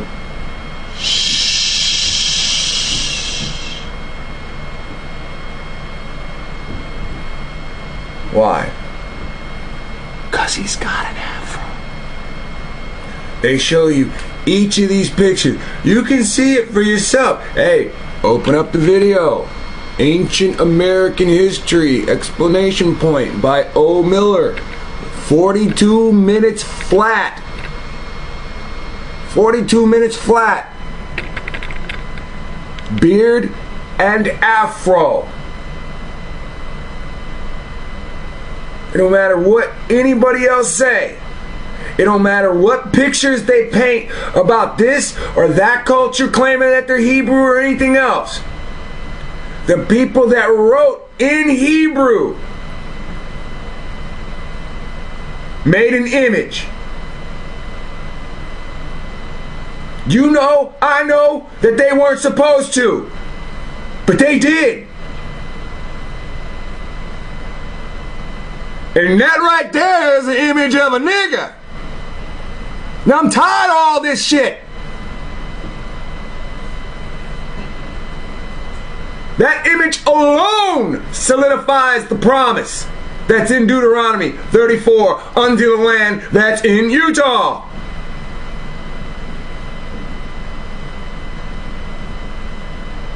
No one can whitewash that. That's why it's hidden. I'm surprised I'm surprised this many photos of it circulates. I'm surprised photos of the words translated to say Moses circulate.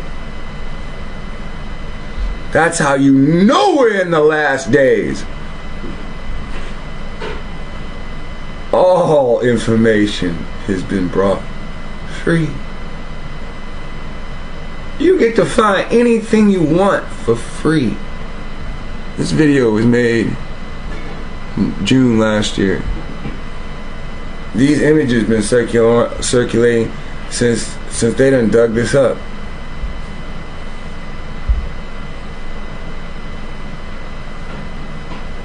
This is why you're marginalized. This solidifies the Bible that the Christians run around slaughtering people with to show exactly where the promised land is and the image of whom it was given to. That is not to say we're the original people of the land. Aboriginal means A plus B equals original, or Nova original, or new original. Once you have more than one nation, you can't call the whole land one. That's why the land was broken into 12 tribes. Presence of cultures from other parts of the world. This latter group, that's why the states are broken into 50 states. Are known today as diffusionists. Diffusionists are scholars and amateur archaeologists who believe that contact between inhabitants of America and other geographies may have taken place before Christopher Columbus. Most scholars featured in this film believe that the ancestors of today's Native Americans came to North America across a land bridge that had formed during the Ice Age. With perhaps only one exception by the Vikings, no outside contact with Native Americans prior to Christopher Columbus is believed to have occurred. Diffusionists, on the other hand, believe that ancient Native Americans, such as the Hopewell civilization, might have traded, intermingled, or even originated from other cultures. Now, here's the problem. They opened up with, there's evidence of trade with these pipes and sexual devices.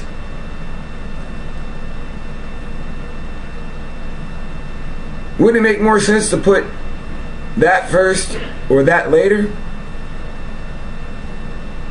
See how it's spread out?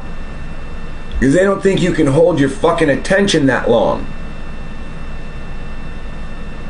Controversy surrounding artifacts found at the Newark, Ohio earthworks demonstrates the division between some diffusionists and most mainstream archaeologists.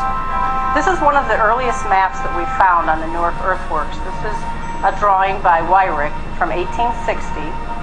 David Wyrick had done the first comprehensive surveys of the magnificent Newark earthworks. The first of what came to be known as the Holy Stones was found there, and 5 months later, at the Jacksontown Stone Mound a few miles southeast of Newark, he found something even more amazing. They found one major earth structure in the center, surrounded by 12 small burials. David Wyrick went straight for the middle one with 9 other gentlemen, and they began to dig that mound down. And they uncovered it. When they did, they found a wooden coffin made out of oak. And opening up that coffin, in there was a large skeleton of a man, but also in this coffin was a little box, no more than maybe about 8 or 10 inches in size, and it was cemented shut. Wyrick and the men, while they're all there together, they pried this box apart, and in it was a black stone. They opened this box, and here was this unusual artifact. We own the Newark Holy Stones, and these stones were found in a Hopewell mound in the 1860s, and the presumption from finding them was that perhaps the American Indians had some kind of You can see that over and over again. That's an afro, buddy. Apart. And and in it was a black stone. They opened this box, and here was this unusual artifact. We own the Newark Holy Stones, and these stones were found in a Hopewell mound in the 1860s, and the presumption from finding them was that perhaps the American Indians had some kind of contact with the Hebrews, or possibly they were the Hebrews. That's another idea. So there you have it. They know. They know. This is Patty Malunky, Coshocton, Ohio. Some museum or something? So we have the museum has been interested in origins. They took it to some scholars, identified that it was probably some type of Hebrew. They took it to some rabbis living in the area, and upon looking at it, they said yes, they could read it. And it was a complete rendition of the Ten Commandments.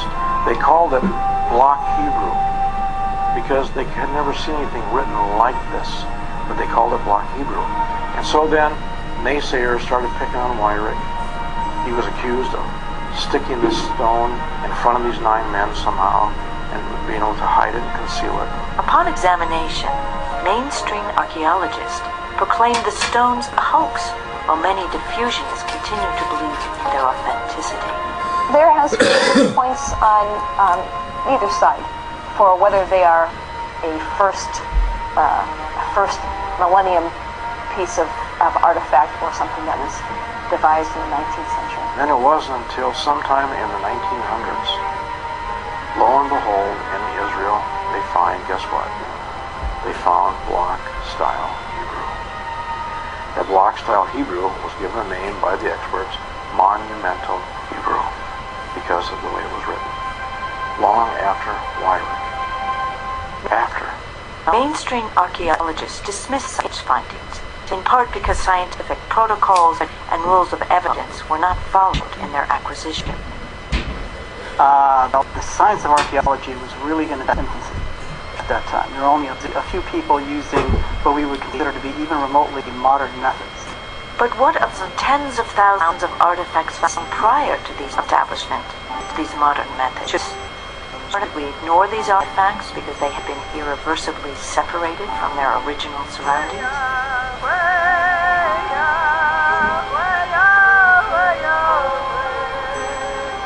But diffusionists like to point to one artifact that has been dismissed by mainstream archaeologists, even though it was found using modern methods within the original surroundings.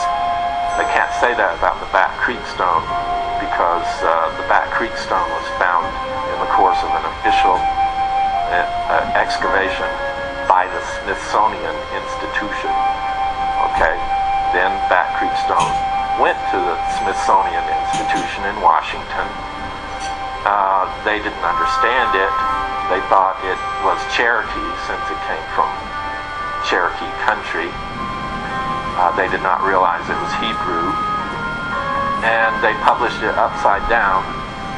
And then they threw it in a box in the sub-basement of the Smithsonian.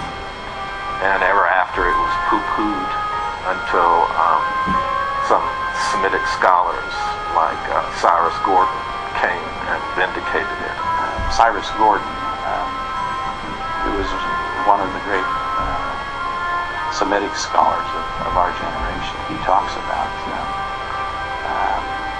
the writings that were found in this very area and how he was able to translate those things, translate that writing when it was turned over. We're trying to figure out what type of for the Jews. Cyrus Gordon turned it upside down and recognized that it was actually Phoenician. Phoenician, this older form of Hebrew, dates to the Old Testament Babylonian captivity and the scattering of Israel. Are there other linguistic evidences that may lend support to diffusionist ideas? As a scholar of ancient languages, I have discovered that there are many symbols in the Micmac that are very close and similar to those of ancient Egyptian. About 700 BC. Look at this. Do you see the two at the bottom? Look at it. Exalted one, and it's a step pyramid, and God is a mountain or a pyramid. Alright? I want you to think about that.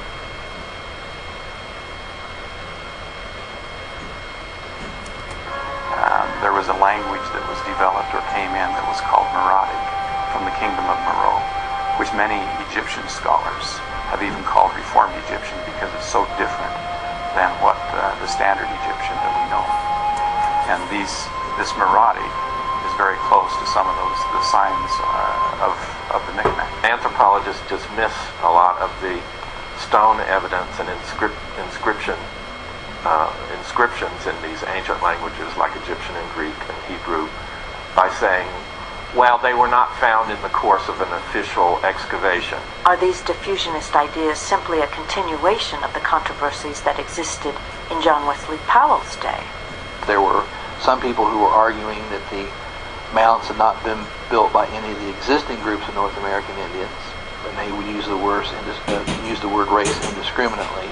There were others who did argue that no, these were non-Indian peoples in a biological sense, and that they were built by Europeans. Perhaps DNA science can settle once and for all the biological question of who, for example, the Hopewell mound builders were. We can... No, we all already know who controls the DNA, right? Okay, so let's play this game. Okay, I'm in! Use DNA to help us reconstruct the past and the history of different populations, because your DNA is passed down from your parents from generation to generation. There are certain types of DNA in particular that are very useful for reconstructing population prehistory. Your mitochondrial DNA is DNA that every person has, and you inherit it from your mother. Your mother passes it on to her children. Men don't pass it on to their children. And this type of DNA, therefore, gives us a measure of matrilineal relatedness. I collected DNA from and analyzed DNA from a couple of different Hopewell cemetery populations. When we looked at DNA from these two different Hopewell populations from Illinois and Ohio, we found that there were 5 primary mitochondrial DNA lineages present. These lineages have become designated by letter names in the scientific world, and the ones that we see... You see how she laughs about that shit? As a freaking scientist, she laughs that the DNA is being coded by alphabetical letters. She thinks that shit is stupid. Watch her giggle like that shit is just funny to her. This is just stupid. Why? Does it make it harder? Does it make it harder to understand? Just like I told you in the first place, right? Because they can slap any letter they want on you. Because your DNA is passed down from your parents from generation to generation, there are certain types of DNA in particular that are very useful for reconstructing population prehistory. Your mitochondrial DNA is DNA that every person has, and you inherit it from your mother. Your mother passes it on to her children. Men don't pass it on to their children. And this type of DNA, therefore, gives us a measure of matrilineal relatedness. I collected DNA from and analyzed DNA from a couple of different Hopewell cemetery populations. Use DNA to help us. A lot of the stone evidence and inscriptions in these ancient languages like Egyptian and Greek and Hebrew by saying, well, they were not found in the course of an official excavation. Are these diffusionist ideas simply a continuation of the controversies that existed in John Wesley Powell's day? There were some people who were arguing that the mounds had not been built by any of the existing groups of North American Indians, and they would use the word race indiscriminately. There were others who did argue that no, these were non-Indian peoples in a biological sense, and that they were built by Europeans. Perhaps DNA science can settle once and for all the biological question of who, for example, the Hopewell mound builders were. We can use DNA to help us reconstruct the past and the history of different populations, because your DNA is passed down from your parents from generation to generation. There are certain types of DNA in particular that are very useful for reconstructing population prehistory. Your mitochondrial DNA is DNA that every person has, and you inherit it from your mother. Your mother passes it on to her children. Men don't pass it on to their children. And this type of DNA, therefore, gives us a measure of matrilineal relatedness. I collected DNA from and analyzed DNA from a couple of different Hopewell cemetery populations. When we looked at DNA from these two different Hopewell populations from Illinois and Ohio, we found that there were 5 primary mitochondrial DNA lineages present. These lineages have become designated by letter names in the scientific world, and the ones that we see in Native American populations, both living today and in these Hopewell cemeteries, were the mitochondrial lineages A, B, C, D, and X. And these 5 lineages are ones that are common today in Native Americans, and they were the ones that were present in these ancient Hopewell communities. When we look at the distribution of haplogroup X in the Americas, we see that it's present in about 3% of all Native Americans, but it's more common in some populations. In particular, peoples who live in the upper Great Plains exhibit much higher frequencies of haplogroup X, sometimes up to 25 or 30 or even 50% in some samples that have been studied. This research, the genetic research that we've done, really conclusively proves that the same mitochondrial lineages are present in ancient Hopewell burial populations as we see in contemporary Native American populations. And that very clearly establishes the relationship between these contemporary Native American populations and the ancient Hopewell. DNA science apparently settles the biological question. So, here's the problem. Now, they just told you DNA says these people with stringy hair up in the Midwest are relative to the people buried at Hopewell. Now, if I go back to the artifacts found, you see Israelite writing. They call it Hebrew writing. And you see what? You see Moses with an afro. But their DNA says it's stringy hair people.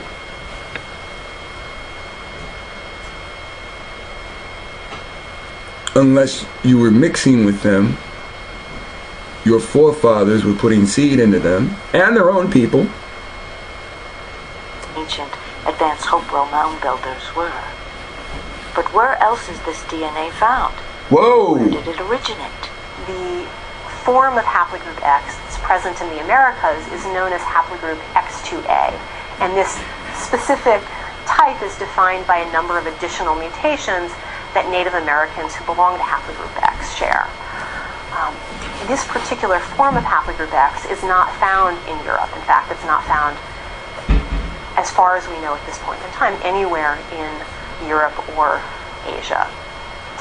But in particular, there's no recent connection to Europe and to European individuals who possess haplogroup X.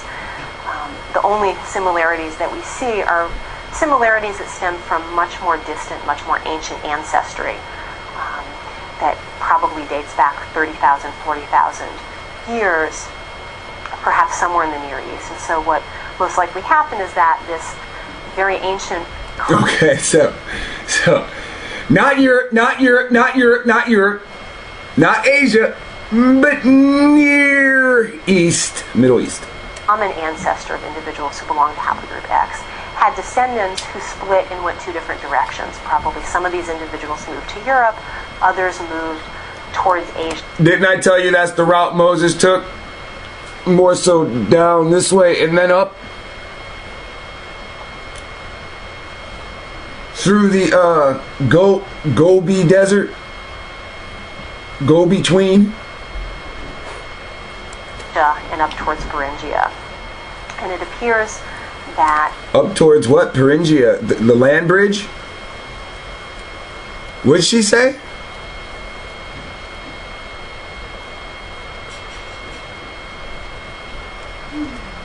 Others moved towards Asia and up towards Beringia. Beringia, the land bridge.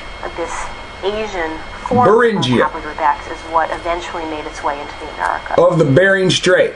Beringia. You can already see the damn land bridge that exists now. They just say it's frozen. There have been some recent studies that have suggested that this particular distribution of haplogroup X in the Americas is most consistent with a migration from Asia through the Bering Strait over the land bridge and then down through the ice-free corridor. And so if individuals with haplogroup X migrated through that ice-free corridor, Afro-Asians, 40 years in the wilderness,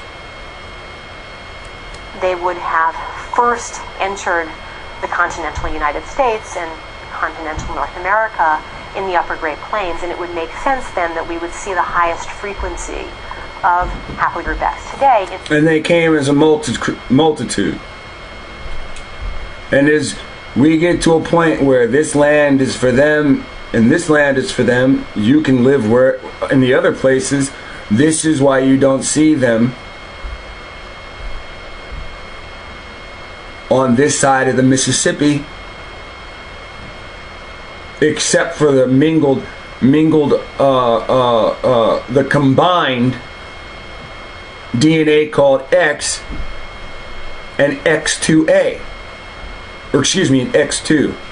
Populations in that region. Most mainstream archaeologists and historians would probably agree that this assessment is something of a contemporary final word on Native American origins. So does DNA science put much of diffusionist theory to rest? Diffusionists would answer no. The reason? There's a lot about DNA evidence that is a controversy. The real controversy surrounding haplogroup X is the branch of haplogroup X found in these Native American groups, namely X2, is almost entirely absent from Siberia, the proposed land route of the first migrations in the New World. This promises to remain the focus of much scientific interest as anthropologists look to recreate the migrations that first brought humans to all corners of the globe. Now, keyword, promise, and all corners.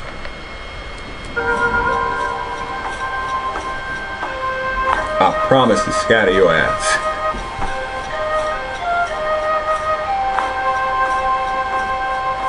I'm Cherokee Indian, and so I had a moral imperative to investigate my own family history and origins, and that led me to DNA.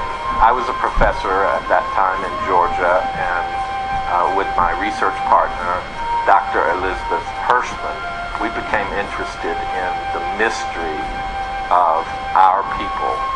Haplogroup X is really a fascinating story because the X-Files of Native American genetics, because it burst on the scene in 1998. Scientists didn't want to believe it, but they found a new haplogroup in a... Now, the Bible told you, do not mix with the Canaanite. Now, what did the Canaanite do? These people that call themselves the original Indians, right? They have retained small portions of their land as they sold off the rest of the land. But because they had blood right, half blood to you, what'd they do? They signed treaties when they were forced to. You understand?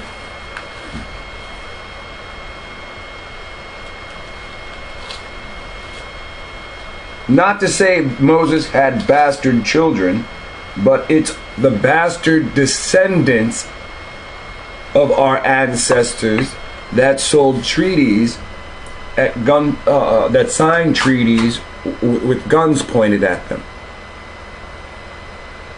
These are the later treaties. In addition to A, B, C, D, among the Indians of the Great Lakes in particular. And that was haplogroup X. And so immediately the scientists who have a kind of... See, by labeling you today, haplogroup E, that takes you completely away from anything that has to do with America. That is what they're doing. That is the game that they're playing. They said they brought you here on ships. They have to back it up scientifically.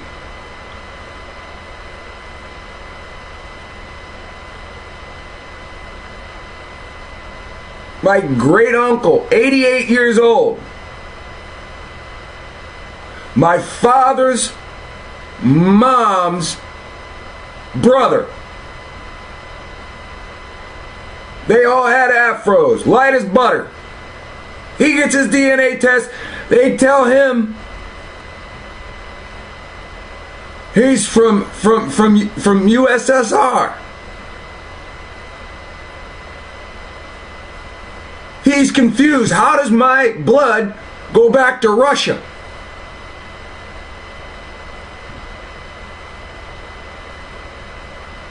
Because he's been brainwashed into thinking he's from Africa.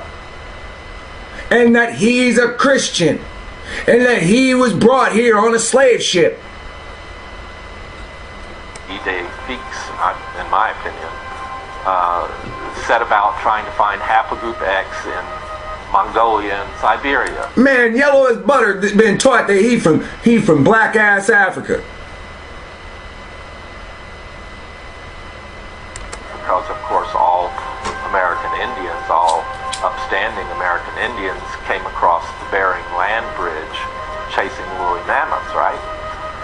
So they weren't able to find haplogroup X in Siberia. They found one case of it. That wasn't enough. Haplogroup X was a Eurasian type. So then they started talking about, oh, well, maybe they got here by jumping across the... Did you hear that? Haplogroup X is a Eurasia type. Now you just saw the image of Moses, and it's an afro. That ain't no Eurasia type. When he says this is what they say to him. No, haplogroup X is a Eurasia type. This is standard. We cannot break this standard. Because this standard was set forth in 1890 something. For 100 something years we've been teaching these fools that they from Africa. 100 years. They tried that shit in the 1850s. What did Frederick Douglass say? Africa got her own problems. Stop that nonsense. Focus on the problems that the atrocities you've committed here on us. Frederick Douglass spoke so well, nobody knows what the hell he was saying. Ice in a circumpolar fashion. Okay. Well, it kind of rested there for a while. As it turns, and last year, finally, the mystery of haplogroup X was revealed in a very important study by a team under Dr. Schluss, and he determined without any doubt that the origin of haplogroup X was the hills of Galilee. It was that clear.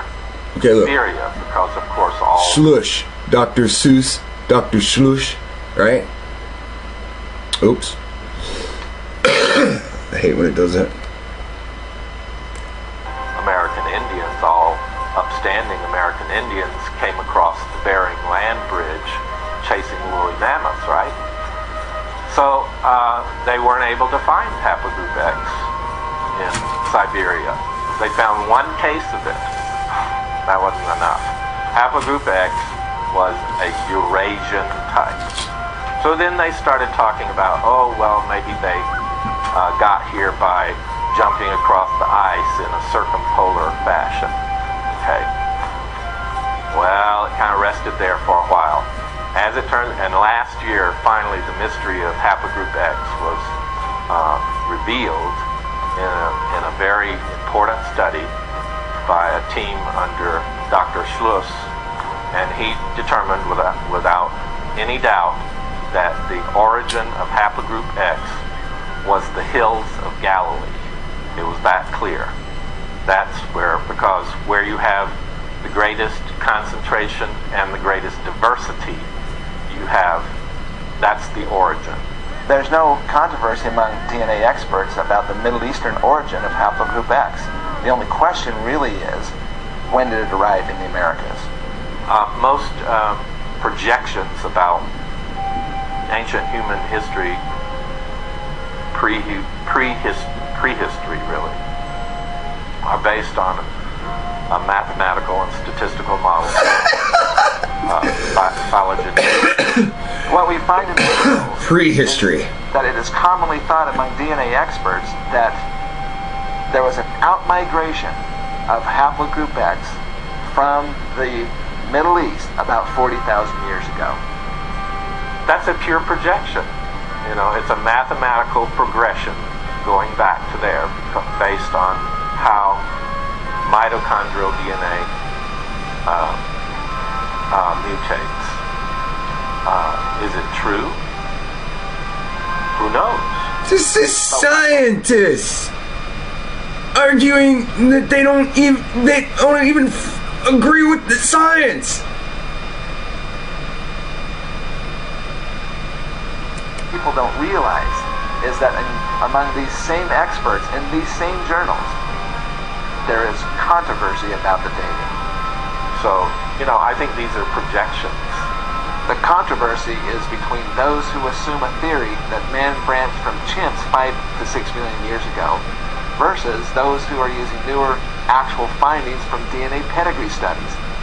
The theoretical dating gives much longer time frames, but the actual data shows a 20-fold reduction and would place the Middle Eastern outmigration of haplogroup X about 2,000 years ago, plus or minus. Is it true that all Native Americans came from 10 families that stumbled across the Bering Strait chasing woolly mammoths before the last ice age? I don't think mine did.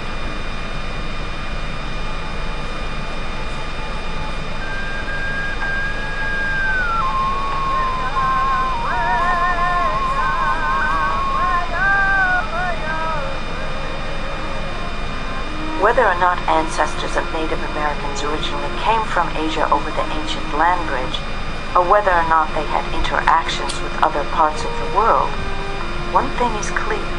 Much of their archaeological record is now gone.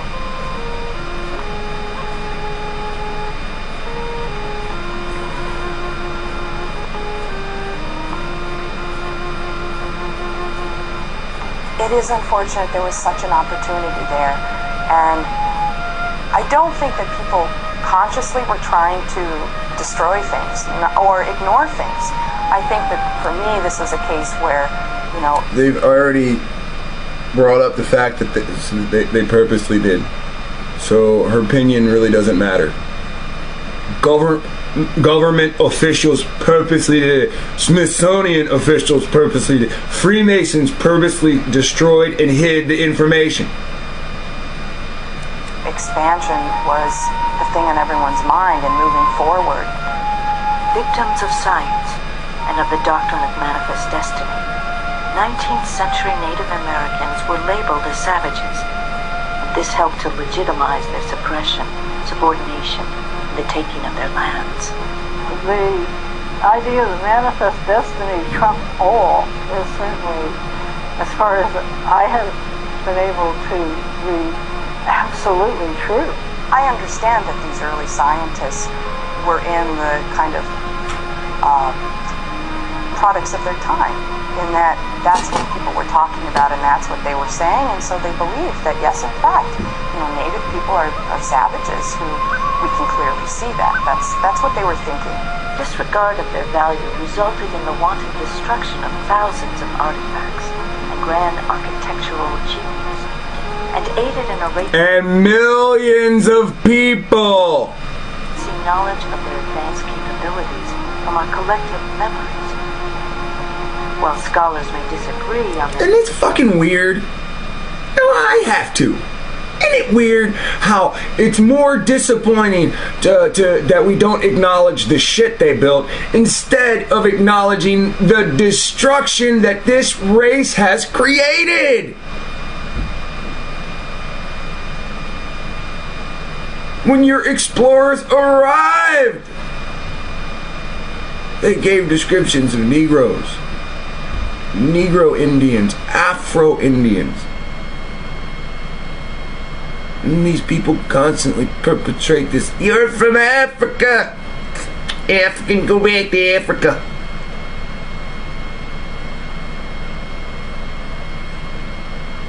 A Hamitic place that they just can't win in. They could definitely win in Africa if we all ran there. If we all fled from them, to get away from them, went to Africa, and they let us settle there, the white man would eventually get in then, because our dumbasses were there. Interpretation of remaining evidences.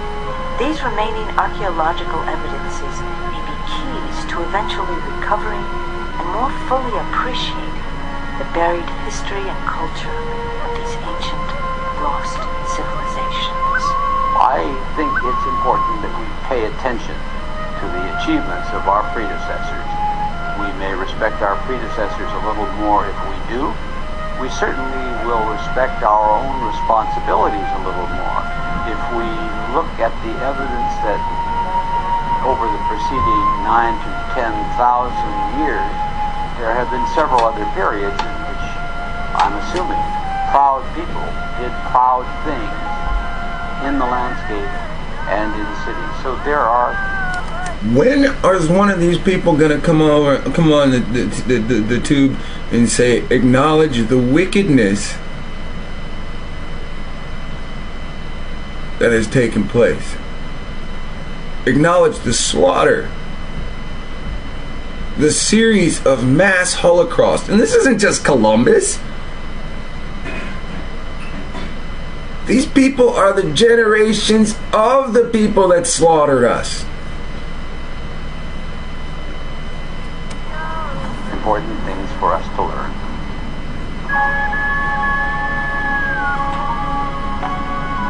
See that fucker again, right there, smiling about it all. I reduced you fuckers. You ever notice you see some shit, you know what it is? You see some shit that stands out and is all different, and you're like, what is that? Let me show you this. They got a sex toy up here.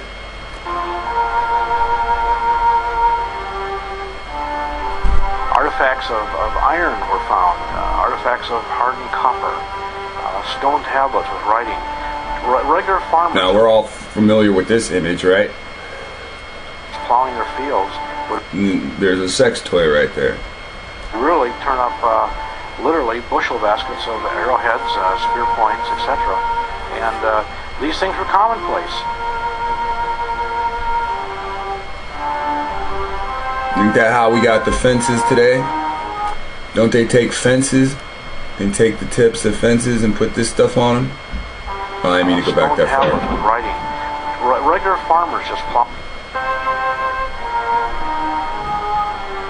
It's alright, let's skip the it. mounds that we see and the earthen banks and the ditches, to see them in such a great quantity and number, there had to be a very, very large population here at one time. None of that, virtually none of that, presents itself to us.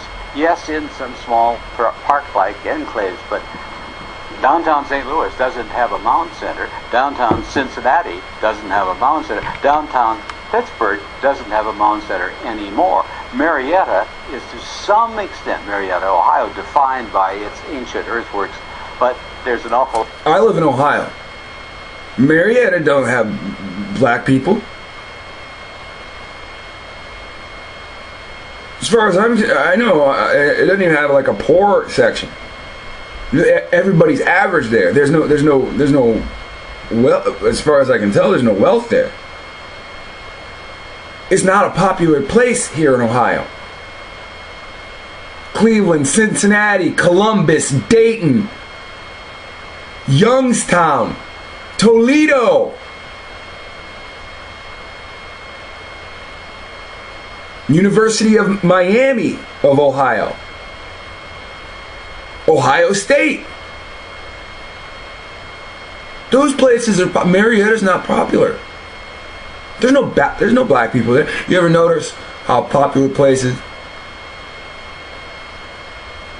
is full of black people? Except for the Hamptons. We used to live there till they took it from us. Thought that defines it subsequently. So the answer to that is, we don't see it. Some who authored the very first publications of the Smithsonian, or the earliest books on North American antiquities, described and illustrated things that would surprise most of us today. Some people, such as Caleb Atwater and Squire and Davis, they believed the artifacts that they were finding around these mounds and cities and earthen structures, that this was representative of an advanced civilization. This is the very first publication of the Smithsonian Institution. This is the work that Squire and Davis were able to complete in the late 1830s to the early 1830s. Listen close. This is the 1830s. All right, the thing that we learned about recently was from the 9th, said even the English that came here as invaders. There were major population centers in what are now Nashville and Cincinnati and Pittsburgh and St. Louis. Nashville, Cincinnati, Pittsburgh, St. Louis. All have massive black population. I'm sorry. Excuse me.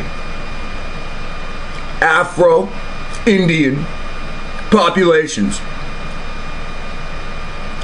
These people are so Afro-Indian, they stick in the ghettos that surround the downtown area. North, east, southwest, you will find an Afro-Indian in those cities. Nashville, Cincinnati, Pittsburgh, St. Louis. And you know there's more. All those Afro-Indian people of Chicago, Cleveland, the top historian of Toledo. I could keep going. Didn't know about such things.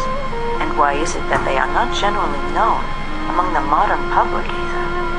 That people are unaware of Hopewell and Cahokia as world-class achievements, of course, UNESCO World Heritage Sites.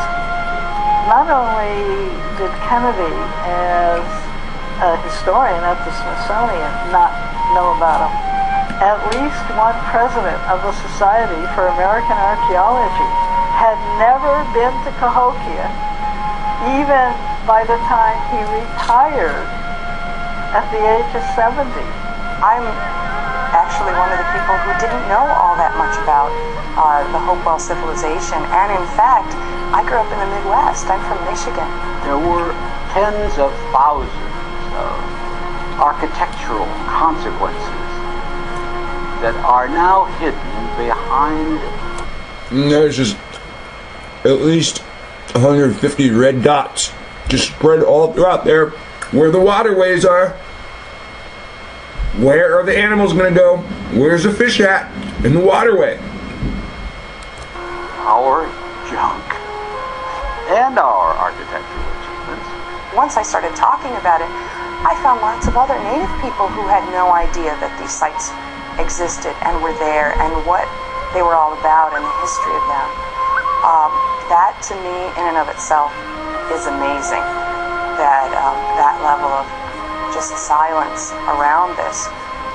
We now know more about this silence. We now know that advanced ancient civilizations once inhabited North America, but have become lost to our modern memories. part because of 19th century political and scientific agendas. So, your history has been hidden from you because of scientific and political agendas. That's the truth. Political and scientific. And this fact was common knowledge just 200 years ago. So, it's 2016. That means in 1816, this shit was common knowledge. It was common knowledge. Weren't we still warring at that time? You weren't all enslaved yet. You weren't all brainwashed that you were stolen from Africa. Right? As Europeans moved northward from the Gulf in the 1530s and westward from Virginia after 1607 and westward from Plymouth Rock in 1620, they did learn that the place had been occupied for a long time by other people. George Washington saw major earthworks. The biggest architecture George Washington ever saw was created by Native Americans along the Ohio River. They were viewed by the early settlers, of course. They were so plentiful that it wasn't a surprise to have one on your property. These things were common. Oftentimes, many of them were reduced to nothing because they're used for landfill in a growing. Nothing. Now, if you went over there and you damaged one of their damn statues and shit, 50 of them come out with pitchforks and shit. Now they come, they steal your land, they chop down all your stuff, and then finally, your ancestors' graves, the earthworks, they just pushed into a fill hole, fill up a hill, even out a hill. Early settlers, of course, they were so plentiful that...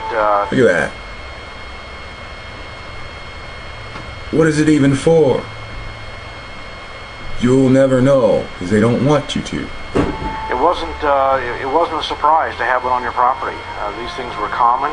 Oftentimes, many of them were reduced to nothing because they're used for landfill in a growing village or a town or an upcoming city.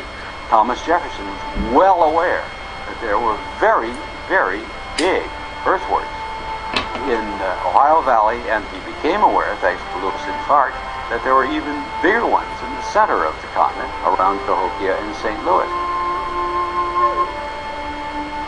What were these ancient earthworks? Ancient city walls, buildings, roads, burial sites.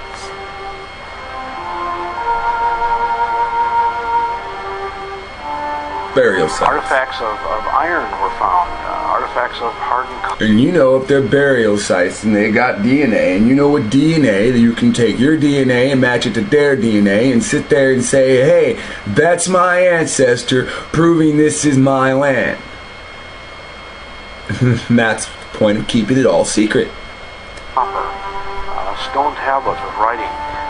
Regular farmers just plowing their fields would really turn up literally bushel baskets of arrowheads, spear points, etc. And these things were commonplace.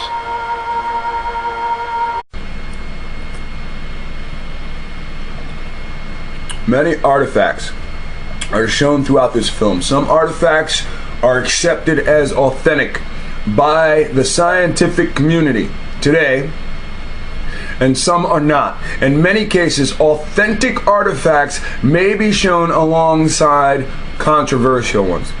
This is done in part to underscore the difficulty in determining the authenticity, and also to illustrate a conflict that exists between mainstream anthropologists and archaeologists, and those who have been termed diffusionists.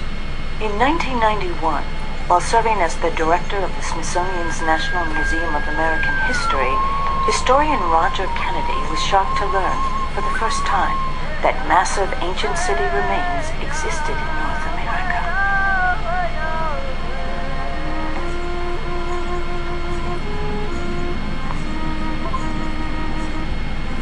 Very, very few of us were conscious of immensity of a place like Monk's Mound in Cahokia, opposite St. Louis, which is bigger in its footprint than the Great Pyramid of Giza. We didn't know that. Most Americans have no idea that ancient cities with advanced architectures once dotted the ancient North American landscape.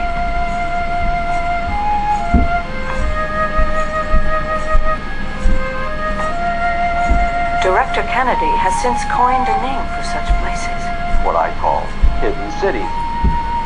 I use the term because these were very big places. There were more people, we now know, in Cahokia, across from St. Louis, than there were in London or Rome. There were major population centers in what are now Nashville and Cincinnati and Pittsburgh and St. Louis. Why is it that top historians... Did you hear that? There were population centers. I can't help the volume. I'm sorry. If you cannot hear too good, if you hear every other word, then maybe you should watch the video on your own. That's not going to hurt you. And he said there were population centers. And it's funny because the cities he names today, he's telling you these are where the population centers were. Now when he names these cities, these are today Negro cities. Cities with big Negro populations in them. Let's listen again. Dr. Kennedy has since coined a name for such places. What I call hidden cities. I use the term because these were very big places. There were more people, we now know, in Cahokia, across from St. Louis, than there were in London or Rome. So there's more people across from St. Louis before colonization than there was in Rome. And as he... Amazing that that level of just silence around this. We now know more about this silence. We now know that advanced ancient civilizations once inhabited North America, but have become lost to our modern memories. Now listen to what they're saying. In this big mouth society, how can something as important as people existing before Columbus, how could that be kept hush hush? In part, because of 19th century political and scientific agendas.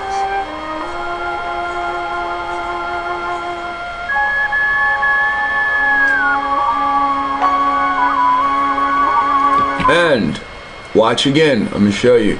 Guess who introduces himself in this video? I'm telling you, introductions are freaking brief. You don't have to hear the person say hello.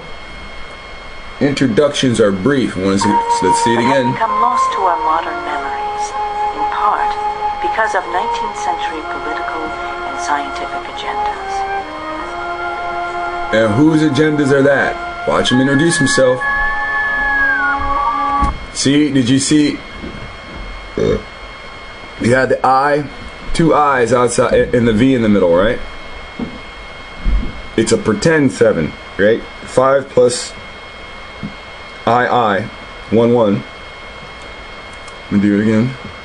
Watch this, and then he'll show himself right afterwards. It's no big secret. Lost to our modern memories, in part because of 19th century political and scientific agendas.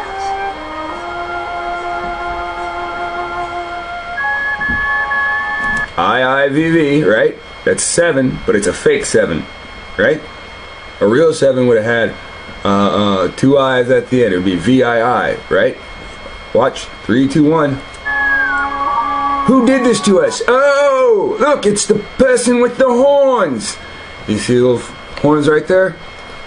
I'll zoom in a little bit more. He's got this big freaking smile on his face. I did this to you. I did this to you. You want to see it again? I'm not playing around. Look. Look. How odd is it that it's a video about keeping history of all melanated people secret, no matter what kingdom they had, no matter who they belonged to in history. Now watch this.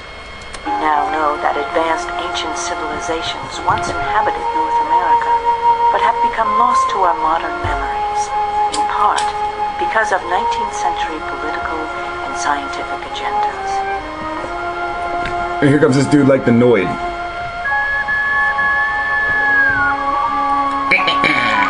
There he is.